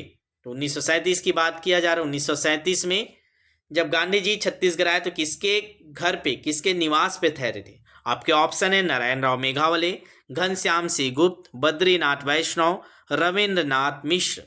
तो आपको बताना है इन चारों में से किसके घर पे रुके थे गांधी जी 1937 में जब आए थे। क्वेश्चन नंबर 17 का आंसर करेंगे। चलिए इसका सही आंसर है option number B, Ghanshyam Singh Gupt. तो आप याद रख लीजिएगा 1937 में गांधी जी छत्तीसगढ़ आगमन के दौरान घनश्याम सिंह गुप्त के निवास पर ठहरे थे। चलिए अगला क्वेश्चन, क्वेश्चन नंबर 18। बिलासपुर में भारत छोड़ो आंदोलन के परिणाम स्वरूप छेदीलाल को कितने वर्ष की जेल हुई थी। आप सभी पता है भारत छोड़ो आंदोलन में बैरिस्टर छेदीलाल जी शामिल हुए थे, उन्हें जेल हुई थी। तो कितने वर्ष की जेल हुई थी भारत छोड़ो आंदोलन, मतलब 1942 की बात किया जा रहा है। बिलासपुर में ये पकड़े गए थे। आपके ऑप्शन है 1 वर्ष, 2 वर्ष, 3 वर्ष, 5 वर्ष। तो बताना आपको कितने वर्ष की जेल इनको हुआ था। इसका सही आंसर है ऑप्शन नंबर सी, 3 वर्ष की जेल इनको हुआ था भारत छोड़ो आंदोलन में शामिल होने के कारण। ठीक है, चलिए अगला क्वेश्चन, क्वेश्चन नंबर 19। फिर से 3 कथन मैं आपको बता रहा हूं, कौन से कथन सही है बताना है। पहला कथन है ई राघवेंद्र राव ने असहयोग आंदोलन के दौरान कोई सहयोग नहीं किया था। ई राघवेंद्र राव एक वकील थे। 1941 में जुलाई में वायसराव की कार्यकारिणी परिषद के 8 भारतीय सदस्यों में ई राघवेंद्र राव शामिल थे। तो कौन सा सही है ये आपको बताना है। चलिए ऑप्शन देख लीजिएगा। तो देखिए इसमें हम लोग आंसर पे जाएंगे तो हमारा आंसर हो जाएगा ऑप्शन नंबर डी, 2 और 3 सही है। 2 और 3, एक वाला गलत है क्योंकि ये भाग लिए थे। ठीक है, तो इसको ध्यान रखेंगे, असहयोग आंदोलन में ये भाग लिए थे। और 2, 3 सही है, इसको याद कर लीजिए।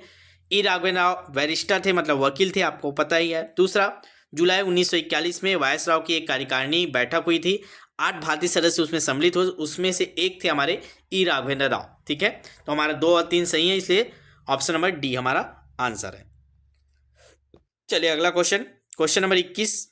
फिर से 3 कथन है आपके सामने। देखिए कथन वाले इसलिए क्वेश्चन लाया जा रहा है ताकि आपको ज़्यादा से ज़्यादा फैक्ट याद करवा सके। चलिए पढ़ेंगे पहला कथन। किसान उराव बगावत 1918 ईस्वी में सरगुजा छत्तीसगढ़ की एक प्रमुख रियासत थी। दूसरा कथन है 1918 ईस्वी में रामानुज शरण देव इस रियासत की गद्दी पर बैठे थे। किस रियासत की बात हो रहा है? सरगुजा की। इसी वर्ष एक महत्वपूर्ण घटना घटी जिसे किसान उराव विद्रोह के नाम से जाना जाता है। तो आपको बताना है कौन सा सही है इन तीनों कथनों में से। आंसर करिएगा आप सभी लोग लाइव चैट में। और मैं फिर से एक बार आपको याद दिला देता हूँ, आज 12 जनवरी है, सीजीटेट का पेपर 1 फरवरी को है। उससे पहले आप ये वीडियो देख रहे हैं तो आप तत्काल व्हाट्सएप मैसेज कर दीजिएगा। हमारा नंबर आपके पास होगा, नहीं तो देख लीजिएगा स्क्रीन पे, ठीक है। उसमें मैसेज कर दीजिएगा। प्रैक्टिस सेट ले लीजिएगा, पूरा कंप्लीट प्रैक्टिस है, 150 नंबर के एक एक चैप्टर वाइज पूरे हर सब्जेक्ट की। आपको नंबर नोट के लिए 75 83 86 44 61, इसमें आप मैसेज कर दीजिएगा। पेपर से पहले आप लेके उसको जितने बार चाहे उतने बार प्रैक्टिस कर सकते हैं। टेस्ट के माध्यम से प्रैक्टिस है, ठीक है। कंप्लीट बहुत सारे टेस्ट हैं आपको हर सब्जेक्ट के एक एक टॉपिक वाइज, ठीक है। चलेगा, बताएंगे इसका आंसर। तो क्वेश्चन नंबर 21 की बार हम लोग जाते थे। इसका सही आंसर 1 और 2 तीनों सही हमारा, तो तीनों को याद कर लीजिएगा। किसान उराव बगावत जो 1918 में हुआ था, सरगुजा रियासत की एक प्रमुख बगावत थी सरगुजा में। और उस समय 1918 में रामानुज शरण देव इस रियासत के गद्दी पर बैठे थे और इसी वजह से एक महत्वपूर्ण घटना हुई थी, किसान उराव विद्रोह के नाम से उसको जाना जाता था। तो हमारे तीनों कथन सही है, इसलिए हमारा आंसर हो जाएगा ऑप्शन नंबर डी। चलिएगा अगला क्वेश्चन, क्वेश्चन नंबर 22। रायपुर में सैन्य विद्रोह कब हुआ था? 24 जनवरी 1864 में, 18 जनवरी 1858, 22 जनवरी 1858, 8 अगस्त 1858। आपको बताना है रायपुर में सैन्य विद्रोह कब हुआ था। चलेगा, जल्दी से आंसर करेंगे। इसका सही आंसर हो जाएगा ऑप्शन नंबर बी, 18 जनवरी 1858 को रायपुर में सैन्य विद्रोह हुआ था। चलिए आगे बढ़ते हैं। Question number 23। प्रख्यात समाज सुधारक पंडित सुंदरलाल शर्मा ने एक मंदिर में अछूतों समझ जाने वाले लोगों को प्रवेश कराकर अस्पृश्यता का निवारण किया था। वह चर्चित मंदिर कौन सा है? क्वेश्चन समझ में आया? आप सभी पता है पंडित सुंदरलाल शर्मा ने जो अछूतों को लेकर एक मंदिर में प्रवेश किया था, तो उस मंदिर का नाम पूछा, कौन सा मंदिर है? गणेश मंदिर है, महामाया मंदिर है, राजूलोचन मंदिर है, मामा भाचा मंदिर है। तो कौन सा मंदिर में प्रवेश किए थे ये आपको बताना है। चलिए जल्दी से आंसर करेंगे। तो आप सभी पता है ऑप्शन नंबर सी ही आएगा। राजीव लोचन मंदिर में जो पंडित सुंदरलाल शर्मा जी है वो अछूत को लेकर प्रवेश किए थे। चलिएगा अगला question, second last question. 25 question आज इस सेशन में लिए गए हैं। पत्र बम योजना किसने बनाई थी? ई राघवेंद्र राव ने, रामनारायण मिश्र ने, रविशंकर शुक्ल ने, माधवराव पनगनिया। पत्र बम योजना, वो बम है ना, बम, पत्र बन नहीं है, बम है, माँ है माँ, पत्र बम। जैसे पत्र खोलते थे हल्का सा विस्फोट होता था, जानहानि नहीं होती थी, लेकिन एक विरोध जताने का तरीका था। ये पत्र को बड़े बड़े अधिकारियों के पास भेजते थे, जो भ्रष्ट अधिकारी आते थे, अंग्रेज अधिकारी, वो जैसे ही पत्र को खोलते थे ब्लास्ट हो जाता था भड़ांग से, ठीक है। हानि नहीं होती थी, बस एक संकेत मात्र से विरोध। तो किसने बनाई थी? ऑप्शन नंबर बी, रामनारायण मिश्र। याद रखिएगा, पत्र बम योजना किसने बनाई? रामनारायण मिश्र, ठीक है। चलिएगा लास्ट क्वेश्चन है आज का, क्वेश्चन नंबर 25। कौन सा सुमेलित नहीं है बताना है। कब हुआ था ये वाला? लबरा ग्राम जंगल सत्याग्रह, ये इसके सामने है, सितंबर 1930। मोहबना पोड़ी जंगल सत्याग्रह जुलाई 1930। बांधा खार जंगल सत्याग्रह नवंबर 1930। तमोरा जंगल सत्याग्रह सितंबर 1930। कौन सा सही नहीं है ये आपको बताना है, आराम से पढ़िए। लास्ट क्वेश्चन है आज का, इसके बाद देखते हैं आप लोग कमेंट कर बताइएगा, और इसके बाद कौन सा सब्जेक्ट का आपको क्वेश्चन करना है, ठीक है। और बाकी आपको व्हाट्सएप बैच से आपको जुड़ना ही है। ये आप बैच देख सकते हैं, इस प्रकार से अभी सीजीटेट का शानदार बैच चल रहा है। बैच 2 में भी लगभग पूरे होने वाले ये भी बैच कंप्लीट। तो इसमें आपको अभी जैसे सामाजिक अध्ययन चल रहा था, टाइम टेबल के अनुसार चल रहा था, आपको लगभग 24 घंटे समय मिल रहे, तो उसका रैंक या टॉपर लिस्ट जारी किया जाता है। ये 11 तारीख के डेट में, कल का डेट का टेस्ट है, आप देख सकते हैं। और इसके बाद आपको एक साथ सभी टेस्ट के लिंक मिल जाएंगे 15 तारीख से पहले, ताकि आप जितने बार चाहो उतने बार आप टेस्ट दिला सकते हैं, ठीक है। इस प्रकार से व्हाट्सएप बैच में आपको ऐड कर दिया जाता है, आपको बस मैसेज करना रहता है। नंबर मैं आपको पहले ही बता दिया हूँ, 75 83 86 44 61, ठीक है। नाम मात्र का एक शुल्क रखा गया है, जो टाइपिंग खर्च आ रहा है उसी हिसाब से, तो आपको वो शुल्क देना है और व्हाट्सएप बैच से जुड़ जाना है। वहाँ कंटिन्यू प्रैक्टिस करना है जितने बार आप चाहें, पूरे सिलेबस के हर सब्जेक्ट के एक एक टॉपिक वाइज, ठीक है। तो चलिए इसका आंसर बता दीजिए क्वेश्चन 25 का, फिर यहीं समाप्त करेंगे आज की ये क्लास को। तो देखिएगा इसमें से कौन सा सही नहीं है, तो ऑप्शन नंबर सी ये गलत है, बाकी 3 आप याद कर लीजिए। लबरा जंगल सत्याग्रह कब हुआ था? तो सितंबर 1930 में। मोबनापोड़ी जंगल सत्याग्रह कब हुआ था? तो जुलाई 1930 में। तमोरा जंगल सत्याग्रह सितंबर 1930 में। ठीक है, तो ये तीनों डेट आप याद रखेंगे। चलिएगा, क्लास को आप लोग शेयर कर दीजिएगा और व्हाट्सअप बैच से नहीं जुड़े हैं तो आप इसमें जरूर जुड़ जाइएगा। आज ही मैसेज कर लीजिएगा, लेट मत कीजिएगा। आज 12 जनवरी है। ठीक है, सीजी पेपर के लिए पर्याप्त समय है। आप प्रैक्टिस करते हैं तो प्रैक्टिस ही कीजिए, अब लास्ट समय बचा है। इसमें जितना ज़्यादा आप प्रैक्टिस करेंगे उतने ही कॉन्फिडेंस के साथ पेपर में क्वेश्चन सॉल्व कर पाएंगे। ठीक है, तो चलिए मिलते हैं नेक्स्ट वीडियो में नेक्स्ट एपिसोड के साथ। तब तक के लिए all the best. Hello friend, CGPSC handwritten notes के यूट्यूब चैनल में आप सभी का बहुत बहुत स्वागत है। चलेगा, जो हम लोग का सीजी टेट 2026 और शिक्षक भर्ती दोनों को लेकर हम लोग सामाजिक अध्ययन के चैप्टर वाइज हम लोग क्वेश्चन देख रहे थे। तो हम लोग इकाई 12 तक पहुंच चुके हैं। कल इकाई 12 के ही एपिसोड देखे थे हम लोग ने। क्षत्रिय इतिहास और संस्कृति पर क्वेश्चन किए थे। आप लोग का लगातार कमेंट आया था कि सर इसके ये बहुत बड़ा पोर्शन है तो इसके कुछ और क्वेश्चन करा दीजिए, एक क्लास और ले लीजिए करके। तो आज इसी का इकाई 12 का क्षत्रिय इतिहास एवं संस्कृति का पार्ट 2 लेके आए हैं। ठीक है, ये लास्ट इकाई है सामाजिक अध्ययन का। इसके बाद आपका जो शैक्षिक मुद्दे वाला है उसको हम लोग आगे देखेंगे। ठीक है, 9 PM में डेली कुछ ना कुछ क्लासेस होते रहती है, तो आप 9 PM में आके एक बार चैनल चेक कर लिया करें और चैनल को सब्सक्राइब करके रखिए जिन लोग भी नए हैं। ठीक है, एक बार शेयर कर दीजिए व्हाट्सएप स्टेटस में ताकि बाकी लोग जुड़ जाएं और लाइव चैट ऑन कर लीजिए, तैयार हो जाइए। ठीक है, आज डेट की बात करें तो आज है 14 जनवरी और 13 जनवरी। ठीक है, 13 जनवरी है आज। और आज की डेट में अगर आप इस वीडियो को देख रहे हैं तो सीजी टेट वाले, मैं बार बार बोलूँगा, जितने लोग भी अभी तक हमारे व्हाट्सअप ग्रुप से प्रैक्टिस बैच से नहीं जुड़े हैं, ठीक है, वो तत्काल जुड़ जाइएगा। ठीक है, बार बार नहीं बोलूँगा बीच में। 75 83 86 44 61 ये हमारा व्हाट्सअप नंबर है, एक बार स्क्रीनशॉट ले लीजिए। अभी तक आप नहीं जुड़े हैं, व्हाट्सअप स्टेटस में देख रहे हैं, चाहे आप यूट्यूब में ये वीडियो देख रहे हैं, तो तत्काल आज ही जुड़ जाइएगा। आप जुड़ने के बाद आपको सारे सब्जेक्ट के पूरे टॉपिक वाइज जितने भी अभी तक हुए हैं और आगे जो हो रहे हैं वो सारे टेस्ट आपको एक साथ मिल जाएंगे। ठीक है, 15 तारीख तक का हम लोग का टारगेट था कि सब आपको एक साथ दे देंगे ताकि आप जितने बार चाहे उतने बार प्रैक्टिस पेपर से पहले कर सकते हैं। और अभी के समय मेन है, आपको जितना ज़्यादा ज़्यादा प्रैक्टिस करेंगे उतना ही बेनिफिट मिलेगा। ठीक है, तो थ्योरी के साथ साथ प्रैक्टिस बहुत जरूरी है पूरे सिलेबस का, हर सब्जेक्ट की, हर टॉपिक की। ठीक है, चलेगा। तो पहला क्वेश्चन आज का और इस इकाई का 26वां क्वेश्चन, काकीनाडा अधिवेशन में शामिल थे। जो काकीनाडा अधिवेशन हुआ था उसमें छत्तीसगढ़ से कौन कौन शामिल हुए थे ये आपको बताना है। आपके ऑप्शन है पंडित सुंदरलाल शर्मा, रामजी लाल सोनी, गिरधारी लाल तिवारी, श्याम लाल सोम। तो 4 ऑप्शन आपके सामने है। चारों ऑप्शन देख लीजिए कौन कौन इनमें से शामिल थे, उसमें से कूट से आप आंसर बताएंगे। ठीक है, चारों ऑप्शन आपके सामने दिख रहे हैं।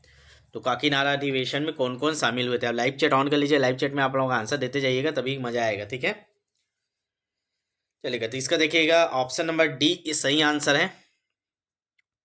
ये सभी शामिल थे। तो एक बार याद कर लीजिए, मैं आपको बोला हूँ कि आप नहीं पढ़े रहते कुछ भी चैप्टर तो भी आप क्वेश्चन देखा करें, मैं आपको क्वेश्चन में ही याद कराते हुए चलूँगा। तो काकीनाडा अधिवेशन जो हुआ था उसमें कौन कौन छत्तीसगढ़ शामिल हुए थे, तो ये चारों को ही शामिल हुए थे। नाम याद कर लीजिएगा, पंडित सुंदरलाल शर्मा, रामजी लाल सोनी, गिरधारी लाल तिवारी, श्यामलाल सोम।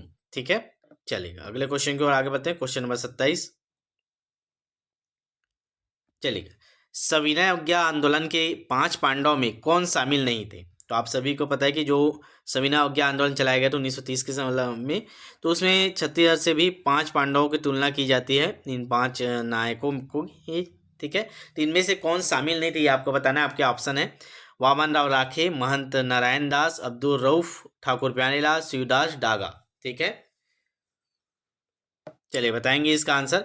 अच्छा, इसका कूट नहीं डाल पाया है तो आप बताइए इनमें से कौन कौन नहीं था। आप नीचे कमेंट में लिखिए कौन कौन शामिल नहीं था। तो आप लोग इसका ना आज का होमवर्क नंबर पहला रहेगा ये, आप लोग इसको ध्यान रखेंगे, कमेंट करिएगा कि वामन राव के कौन थे। 5 पांडवों की तुलना किससे किससे किया जाता है। ठीक है, जैसे नकुल, और नकुल जैसे मैं एक दो बता, नकुल का क्या है आपका अब्दुल रऊफ है नकुल से। ठीक है, तो ऐसे ही आप इन चारों का भी बताइएगा, इनमें से कोई नहीं, डी आएगा इसका आंसर। ये पांचों के पांचों शामिल थे, सविनय अवज्ञा आंदोलन 5 पांडव कौन शामिल नहीं था, तो ऑप्शन नंबर डी, इनमें से कोई नहीं आएगा क्योंकि ये पांचों शामिल थे, याद रखेंगे। तो 5 पांडव कौन कौन है, तो हमारे वामन राव राखे, महंत नारायण दास, अब्दुल रऊफ, ठाकुर प्यारेलाल, शिवदास डागा। ठीक है, और आप लोग का होमवर्क है तो इनमें से किसका किसका तुलना किससे किससे किया गया था ये आप नीचे कमेंट करके लास्ट में बताएंगे। ठीक है, स्क्रीनशॉट ले लीजिए इस क्वेश्चन का। चलेगा, आगे बढ़ते हैं। अगला क्वेश्चन, क्वेश्चन नंबर 28। 3 वर्षीय राजस्व व्यवस्था किसने लागू की थी? तो 3 वर्ष तक चलने वाली राजस्व व्यवस्था किसने लागू की थी? आपके option mister Elliot, captain Blunt, mister Mansel, captain Agnew. चलिए बताएंगे। 3 वर्षीय राजस्व व्यवस्था किसने लागू की थी?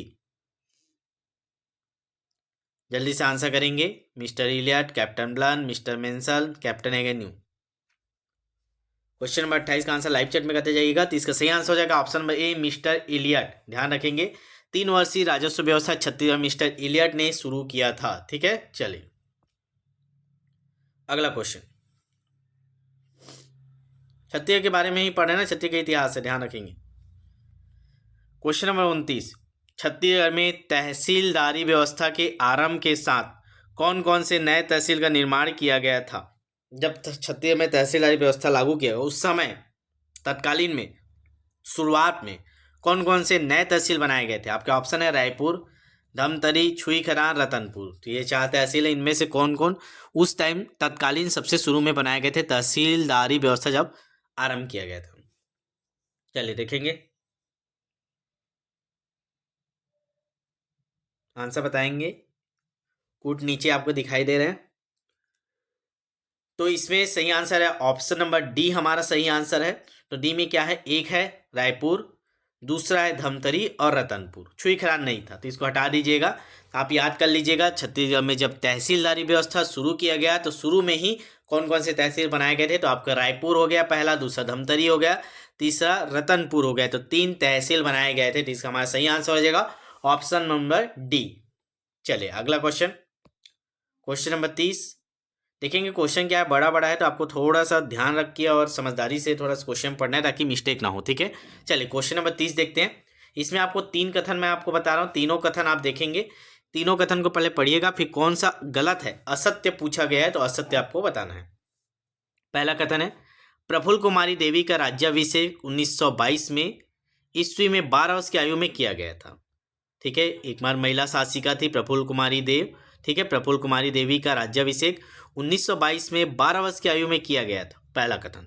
दूसरा, उनका विवाह किनका, मतलब प्रफुल्ल कुमारी का, उनका विवाह मयूरभंज महाराज के भतीजे प्रफुल्ल चंद्र भंजदेव के साथ जनवरी 1927 में हुआ था। उनके विवाह के संबंध में हो गया।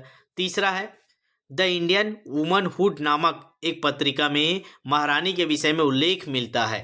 तो 3 कथन आपके सामने, बताइए इसमें से कौन सा गलत है। क्वेश्चन नंबर 30 का आंसर करेंगे। अब आप समझदार हो गए हैं, आप डायरेक्ट आंसर डी मारेंगे, मेरे को पता था, क्योंकि आपको पता है कि ये तीनों कथन सही हैं और ऐसे ही फैक्ट मैं आपको दे रहा हूँ ताकि आपको याद हो जाए। ठीक है, तो तीनों कथन सही हैं, आप याद कर लीजिएगा। प्रफुल्ल कुमारी देवी जो एकमात्र महिला शासिका थी, इसका राज्याभिषेक 1922 में हुआ था और केवल ये 12 वर्ष की आयु की थी। ठीक है, तभी इनको राज्याभिषेक कर दिया गया था। फिर इनका विवाह हुआ, किससे हुआ? तो मयूरभंज महाराज के भतीजे थे प्रफुल्ल चंद्र भंजदेव। कब हुआ था? तो 1927 में। देखिए 22 में उनका आपका क्या हुआ, राज्याभिषेक हुआ जब 12 वर्ष के थे। फिर 5 साल बाद, 22 से 5 साल बाद उनका विवाह हुआ, मतलब 17 साल की एज में इनका विवाह हो गया था। और किनसे हुआ था? तो प्रफुल्ल चंद्र भंजदेव की। अब इसके बारे में हम लोग जो ये पढ़ रहे हैं, ये हमको जानकारी कहाँ से मिला है? तो एक अंग्रेजी पत्रिका थी द इंडियन वुमनहुड, उस पत्रिका में इनके बारे में उल्लेख मिलता है। ठीक है, तो इसका सही आंसर हो जाएगा ऑप्शन नंबर डी। चलेगा अगला क्वेश्चन, क्वेश्चन नंबर 31। आपको 2 कथन अब पढ़ने हैं, दोनों में से बताना है कौन सा सही है या गलत है। पहला कथन देखते हैं, छत्तीसगढ़ में प्रागैतिहासिक काल के चित्र पाए गए हैं, वे केवल मध्य पाषाण काल से संबंधित है। मतलब ये बोला जा रहा है कि छत्तीसगढ़ जो प्रागैतिहासिक कालीन चित्र मिला है, जैसे सिंगनपुर की गुफा में मिला है, तो वो केवल मध्य पाषाण काल के हैं क्या, ये बोल रहे हैं। दूसरा बोल रहा है प्रागैतिहासिक कालीन जो क्षेत्र है केवल रायगढ़ जिले में प्राप्त हुआ है। तो ये 2 कथन है, दोनों कथन को पढ़िए, नीचे कूट देखिए, उसमें आंसर करिए। जितने लोग नए होंगे चैनल को सब्सक्राइब कर दीजिएगा, और जिन लोग भी व्हाट्सअप में प्रैक्टिस बैच से नहीं जुड़े हैं सीजी टेट वाले स्पेशली, वो जुड़ जाइएगा। 15 दिन आपके पास समय है, पर्याप्त है 15 दिन प्रैक्टिस करने के लिए। पूरे 150 नंबरों का जो सिलेबस, उसको तोड़ मड़ोड़ के आप लोग छोटे छोटे टॉपिक करके पूरा कॉन्फिडेंस आपके में डेवलप कर सकते हैं। चलिए जल्दी से बताएंगे इसका आंसर। क्वेश्चन नंबर 31,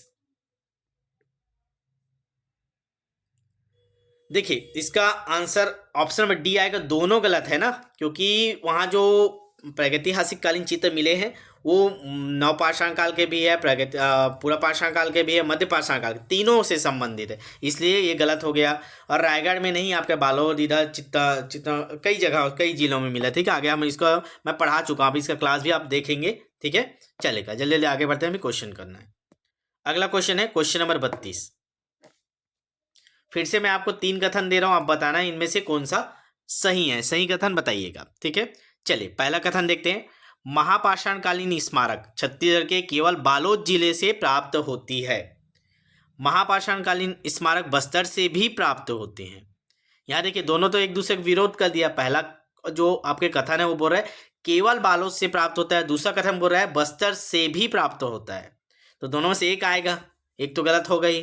तीसरा, महापाषाणकालीन स्मारक धनौरा की खोज एंडरसन ने किया था।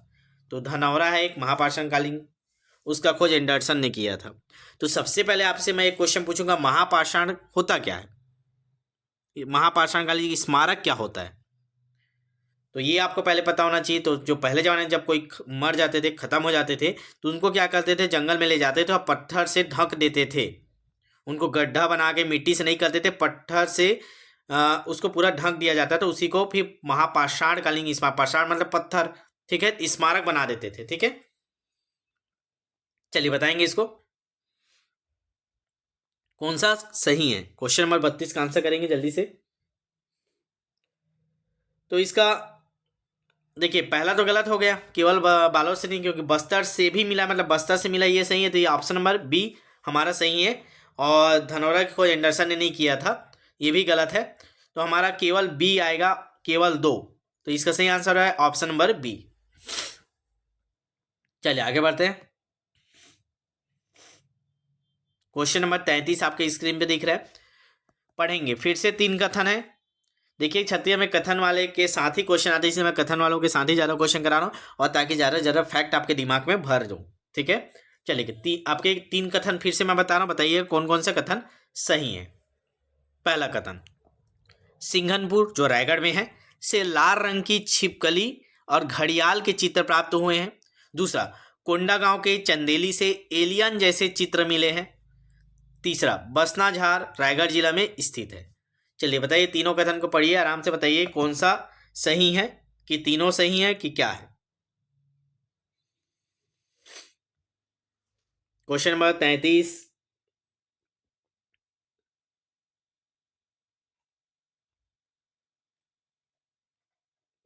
तो इसका सही आंसर हो जाएगा ऑप्शन नंबर सी। 2 और 3 सही है, पहला वाला गलत है, क्योंकि सिंघनपुर से लाल रंग की छिपकली चित्र नहीं प्राप्त हुए, प्रागैतिहासिक कालीन थे। ठीक है, तो ये गलत है पहला। दूसरा आप याद कर लीजिएगा, दूसरा और तीसरा, कोंडागांव के चंदेली से एलियन के जैसे चित्र मिले हैं, ये सही है। तीसरा हमारा सही है, बसनाझार रायगढ़ जिला में स्थित है। ठीक है, तो 2 और 3 सही है, एक गलत है। ठीक है, चलिए आगे बढ़ते हैं। अगला question, question number 34। Question number 34 क्या बोलता है, राम वन गमन से संबंधित स्थल है। राम वन गमन से सीतामढ़ी हरचौका कोरिया, सीता बेंगरा गुफा सरगुजा में है, सीता गुफा बीजापुर, सीता नदी धमतरी। तो आपको बताना है ये चारों जो मैं आपको बता रहा हूँ, ये इनमें से कौन राम वन गमन से संबंधित है। सीतामढ़ी हरचौका, सीता बेंगरा, सीता गुफा, सीता नदी। नीचे आपका ऑप्शन है, देख के बताइए, राम वन गमन पथ जो अभी बनाया गया है उससे संबंधित।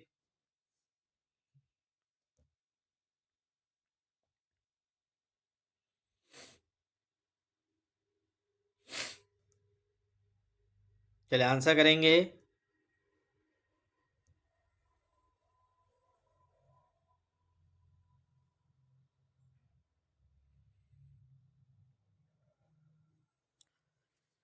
क्वेश्चन नंबर 34, तो इसका सही आंसर है 1 और 2। ठीक है, 1 और 2, तो ऑप्शन नंबर सी इसका सही आंसर है।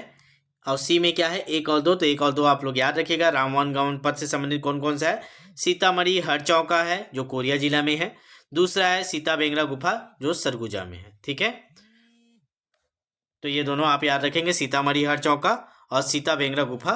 ठीक है, ये दोनों राम वन गमन पथ से संबंधित है। ठीक है, चलेगा। चलिए अगले क्वेश्चन को आगे बढ़ते हैं। क्वेश्चन नंबर 35 आपके स्क्रीन पे है। छत्तीसगढ़ से गोनल श्रेणी के 8 सिक्कों की प्राप्ति कहाँ से हुई है? ध्यान रखेंगे, गोनगल गोनगल गोनगल गोनगल श्रेणी, ठीक है। नया चीज है, नया क्वेश्चन है, ध्यान रखेंगे।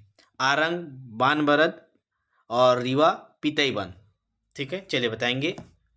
गोनगल श्रेणी के आहट सिक्के, मतलब आहट मतलब जिसको ठोक ठोक के बनाया जाता है उसी को आहट सिक्के बोला जाता है, ठीक है। तो कहाँ से मिले हैं? तो चलेगा, इसका आंसर बता देता हूँ, आप लोग को पता नहीं होगा, नया है। तो ये ऑप्शन नंबर ए इसका सही आंसर है, आरंग से। याद रखेंगे, छत्तीसगढ़ के गोनगल श्रेणी के आहट सिक्के आरंग से प्राप्त हुए हैं, ठीक है। चलिए अगला क्वेश्चन, क्वेश्चन नंबर 36। कर्नल आउसले के द्वारा जोगीमारा और सीता बेंगरा की गुफाओं की खोज किस वर्ष की गई थी? तो कर्नल आउसले के द्वारा जोगीमारा और सीता बेंगरा की गुफाओं की खोज किस वर्ष की गई थी? आपके ऑप्शन है 1846, 1848, 1856, 1861। 4 ऑप्शन आपके स्क्रीन पे दिखाई दे रहे हैं, बताएंगे। कर्नल आउसले के द्वारा जोगीमारा और सीता बेंगरा गुफा की खोज किस वर्ष की गई थी? जल्दी से बताइए।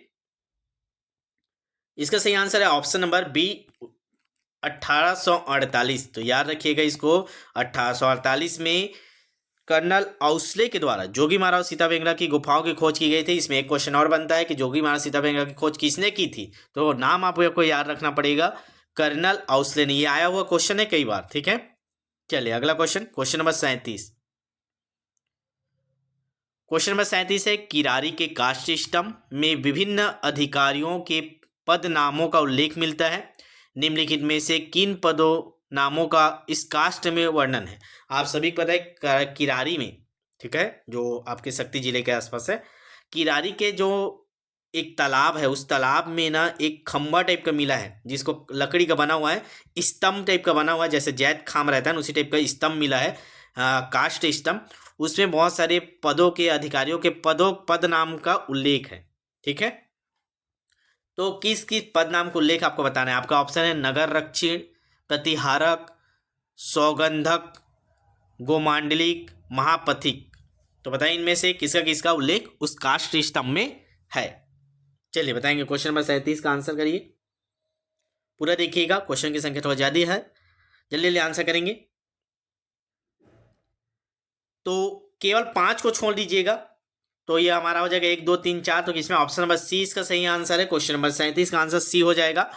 नगर रक्षिक, नगर रक्षिण और प्रतिहारक, सौगंधक, गोमांडलिक, ये चारों का उल्लेख आपके जो किरारी का कास्ट सिस्टम है उसमें किया गया है, ठीक है। चलिए आगे बढ़ते हैं। Question number 38। कुषाण वंश के शासकों के सिक्के छत्तीसगढ़ में कहाँ से प्राप्त हुए हैं? तो कुषाण वंश के जो सिक्के हैं वो कहाँ से प्राप्त हुए आपको बताना है छत्तीसगढ़ में। आपके ऑप्शन है तेलीकोटा, मल्हार, चकड़बेड़ा। ये 3 ऑप्शन आपके स्क्रीन पे, तीनों में से बताइए कहाँ कहाँ कुषाण वंश के शासकों के सिक्के प्राप्त हुए हैं। चलिए जल्दी जल्दी बताएंगे। इसका सही आंसर हो जाएगा ऑप्शन नंबर बी, 1 और 2। तो आप याद कर लीजिए, दिमाग में बैठा लीजिए, कुषाण वंश के जो शासक थे उसके सिक्के छत्तीसगढ़ में 2 जगह से मिले, एक तेलीकोटा से और मल्हार से, ठीक है। चलिएगा आगे बढ़ते हैं। Question number 39। निम्नलिखित में कौन सा कथन असत्य है? जहां असत्य दिखे गोला घेर दिया करे, आपको गलत बताना है, ठीक है, जो निगेटिव है। पहला आपका ऑप्शन है आरंग से गुप्त काल का सिक्का प्राप्त हुआ है। ऑप्शन नंबर 2 है पिटई वन से गुप्त काल के 40 सिक्कों की प्राप्ति हुई है। ऑप्शन सी है बानाबरद से गुप्त काल के 20 सोने के सिक्के प्राप्त हुए हैं। आपकी चौथे ऑप्शन है चंद्रगुप्त प्रथम का भी सिक्का पिटई वन से प्राप्त हुआ है। इसमें से 3 आपके सही हैं और 1 आपके गलत है, तो वही गलत ऑप्शन आपको खोज के निकालना है। तो थोड़ा पढ़िए इसको और बताइए।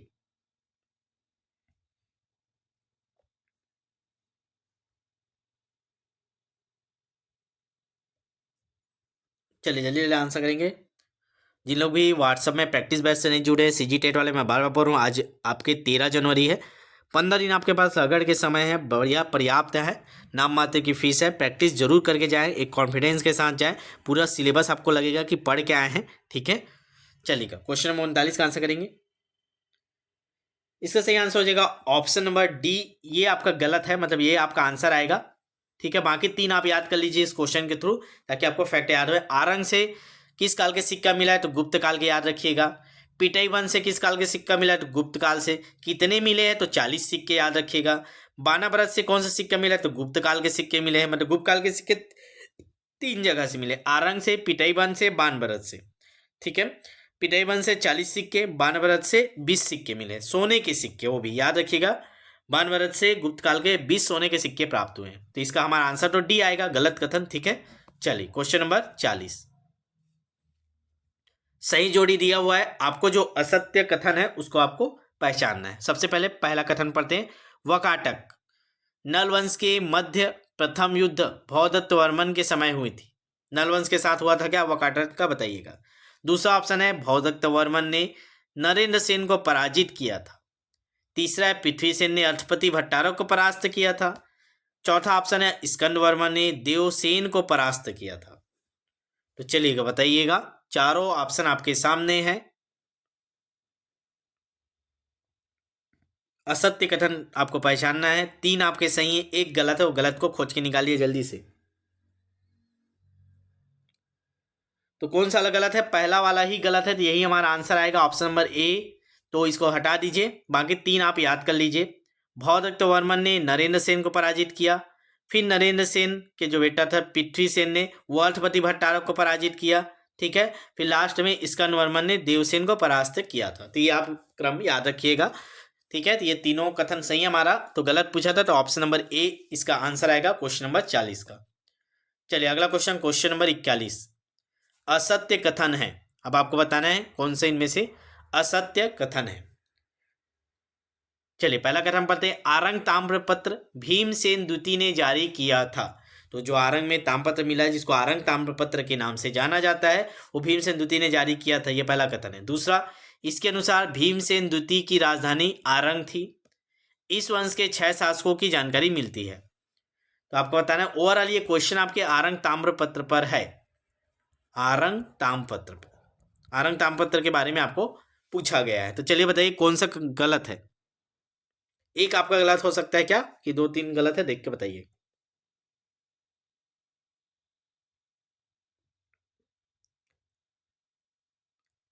तो इसका आंसर सीधा आ जाते हैं, आंसर आएगा ऑप्शन नंबर बी, मतलब दूसरा वाला गलत है, बाकी पहला और तीसरा सही है। तो पहला और तीसरा को याद कर लेते हैं हम लोग। आरंग ताम्रपत्र भीमसेन द्वितीय ने जारी किया था, लेकिन जौहरी ने उसकी राजधानी थी ना, भीमसेन द्वितीय ने जारी किया था, और इस जो ताम्रपत्र में 6 शासकों की जानकारी मिलती है। तो हमारा 1 और 3 सही है, दूसरा हमारा गलत है। ठीक है, तो ऑप्शन नंबर बी इसका आंसर आ जाएगा। चलिए क्वेश्चन नंबर 42, निम्न कथनों पर विचार कीजिए। 2 कथन मैं आपको बता रहा हूं, दोनों कथनों पर आप विचार कीजिएगा। पहला कथन है पर्वत द्वारक वंश, ये भी एक वंश है छत्तीसगढ़ जिन्होंने शासन के कुछ छोटा समय इन्होंने व्यतीत किया था। पर्वत द्वारक वंश, इनकी राजधानी देवभोग थी, जो गरियाबंद वाला देवभोग है। इस वंश का प्रसिद्ध शासक सोमन राज था। तो बताइए इसके संबंध में दोनों में से कौन सा सही है।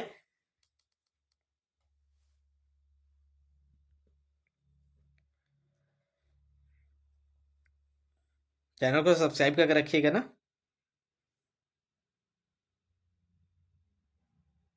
चलिए जल्दी जल्दी आंसर करिए इसका।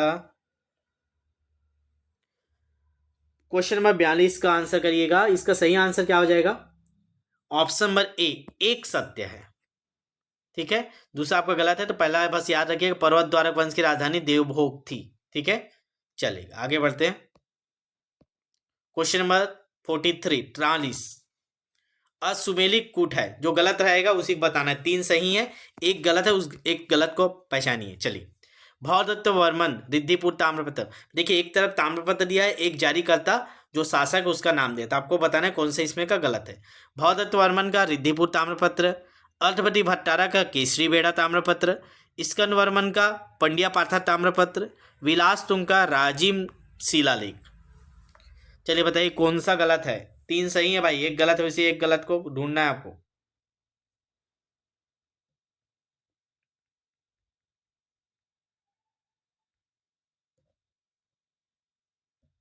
जल्दी आंसर कीजिए। तो चलेगा जल्दी से देखते हैं। 43 का आपका ऑप्शन नंबर सी गलत है हमारा, स्कंद वर्मन पढ़िया पाठन नहीं था। बाकी आप 3 याद कर लीजिएगा। भौदत्त वर्मन का रिद्धिपुर ताम्रपत्र है, अर्थपति भट्टारक का केसरी बेड़ा ताम्रपत्र है, विलास तुंग का राजिम शिलालेख, तीनों याद कर लीजिए। ठीक है, भौदत्त वर्मन का रिद्धिपुर, अर्थपति भट्टारक का केशरी बेड़ा, विलास तुंग का राजिम शिलालेख। ठीक है, चलेगा आगे देखते हैं क्वेश्चन नंबर 44। निम्न कथनों पर विचार कीजिए। आपको मैं दो कथन बता रहा हूं, फिर से इन दोनों कथनों पर आप विचार कीजिएगा। पहला कथन है नल शासकों के स्वर्ण मुद्राएं एडिंगा एवं कुलिया से प्राप्त हुआ है। दूसरा कथन है नल शासकों के स्वर्ण मुद्राओं का अध्ययन डॉक्टर मिरासी ने किया था। तो दोनों कथन पढ़िए और इसका आंसर दीजिए।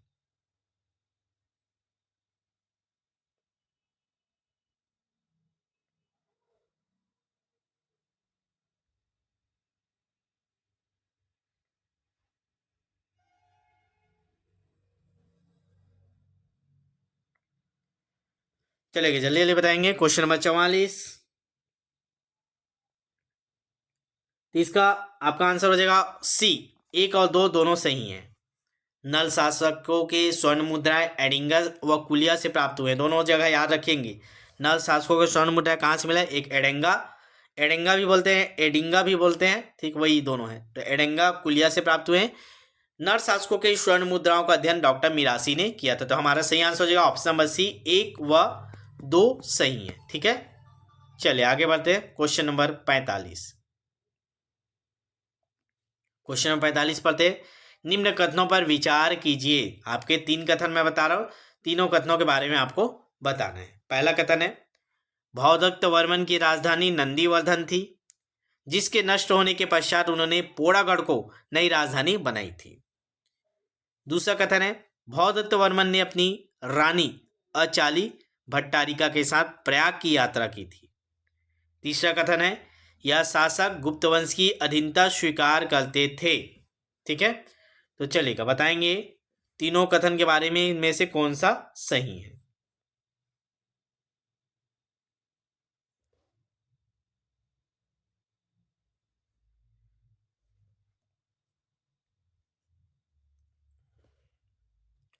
चलिए जल्दी जल्दी आंसर करेंगे। कौन कौन सा कथन सही है इसमें बताइए जल्दी। 45, तो इसका सही आंसर है ऑप्शन नंबर बी, 2 और 3। तो 2 और 3 को एक बार फिर से पढ़ लेते हैं, याद कर लेते हैं।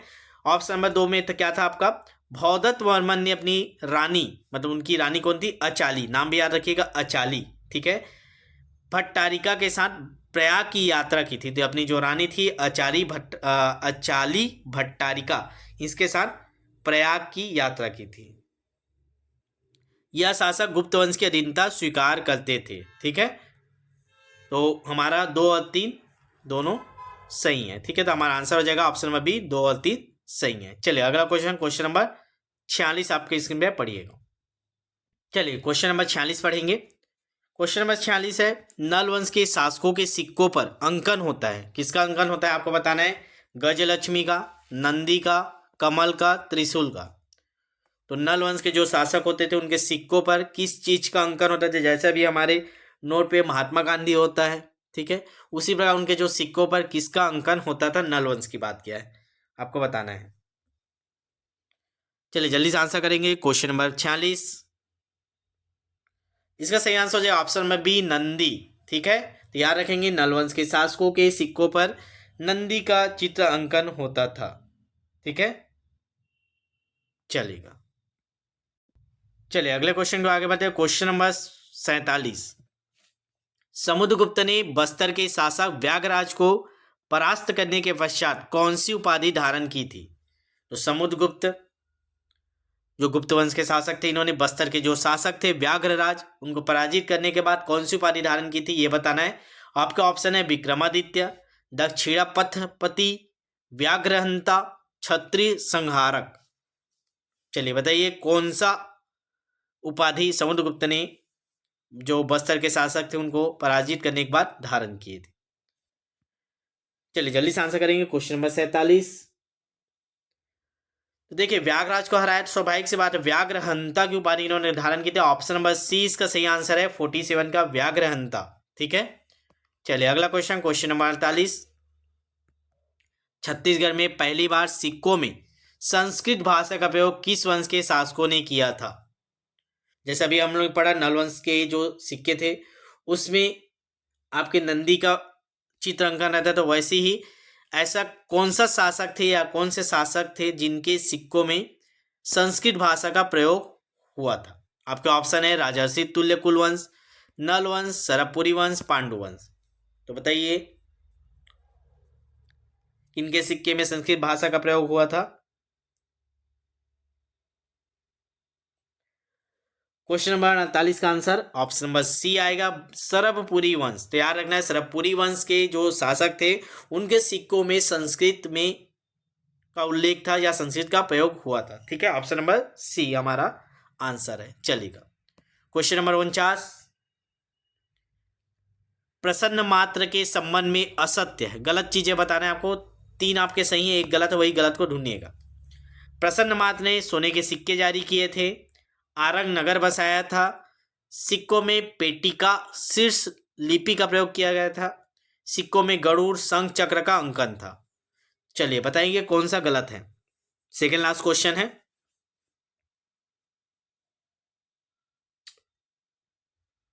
तो देखिएगा, इन्होंने आरंग नगर को नहीं बसाया था, तो ये गलत हो जाएगा। बाकी आप 3 याद कर लीजिएगा।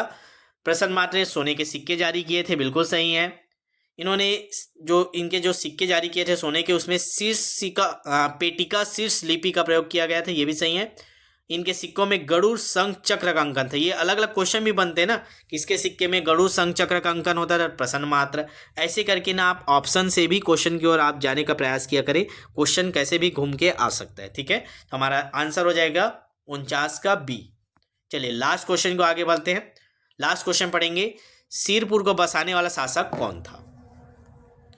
ऑप्शन है महासुदेवराज, महाप्रवरराज, महाजयराज, प्रसन्नमात्र। चलिए आंसर बताइए, आप लोग कमेंट कीजिए। एक बार मैं नंबर फिर से बता देता हूँ, 75 83 86 44 61। ये हमारे जो व्हाट्सअप टीम है उनका नंबर है। इसमें आप व्हाट्सएप में मैसेज कर दीजिएगा कि sir CGPSC editor note team में आपका मतलब CG टेट का तैयारी करना है, पेपर 1 का पेपर 2 का प्रैक्टिस करना है करके, जिसका भी आपको प्रैक्टिस करना होगा। 15 दिन पर्याप्त समय है, आपको पूरा पका पकाया पूरा सिस्टमेटिक वे से आपको पूरे 150 नंबरों का जो आपका सिलेबस है, हर सब्जेक्ट हिंदी, इंग्लिश, बाल विकास, आपके पर्यावरण हो गया, गणित हो गया, साइंस हो गया, सामाजिक अध्ययन, सभी के टेस्ट आपको मिलेंगे। नाम मात्र की शुल्क अभी हम लोग ले रहे हैं, जो टाइपिंग का खर्च है।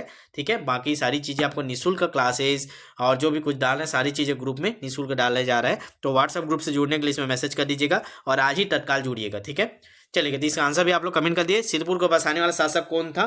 तो ये था महासुदेवराज। ऑप्शन नंबर ए हमारा सही आंसर है, सिरपुर को महासुदेवराज ने बसाया था। तो आज का सेशन यही समाप्त करते हैं।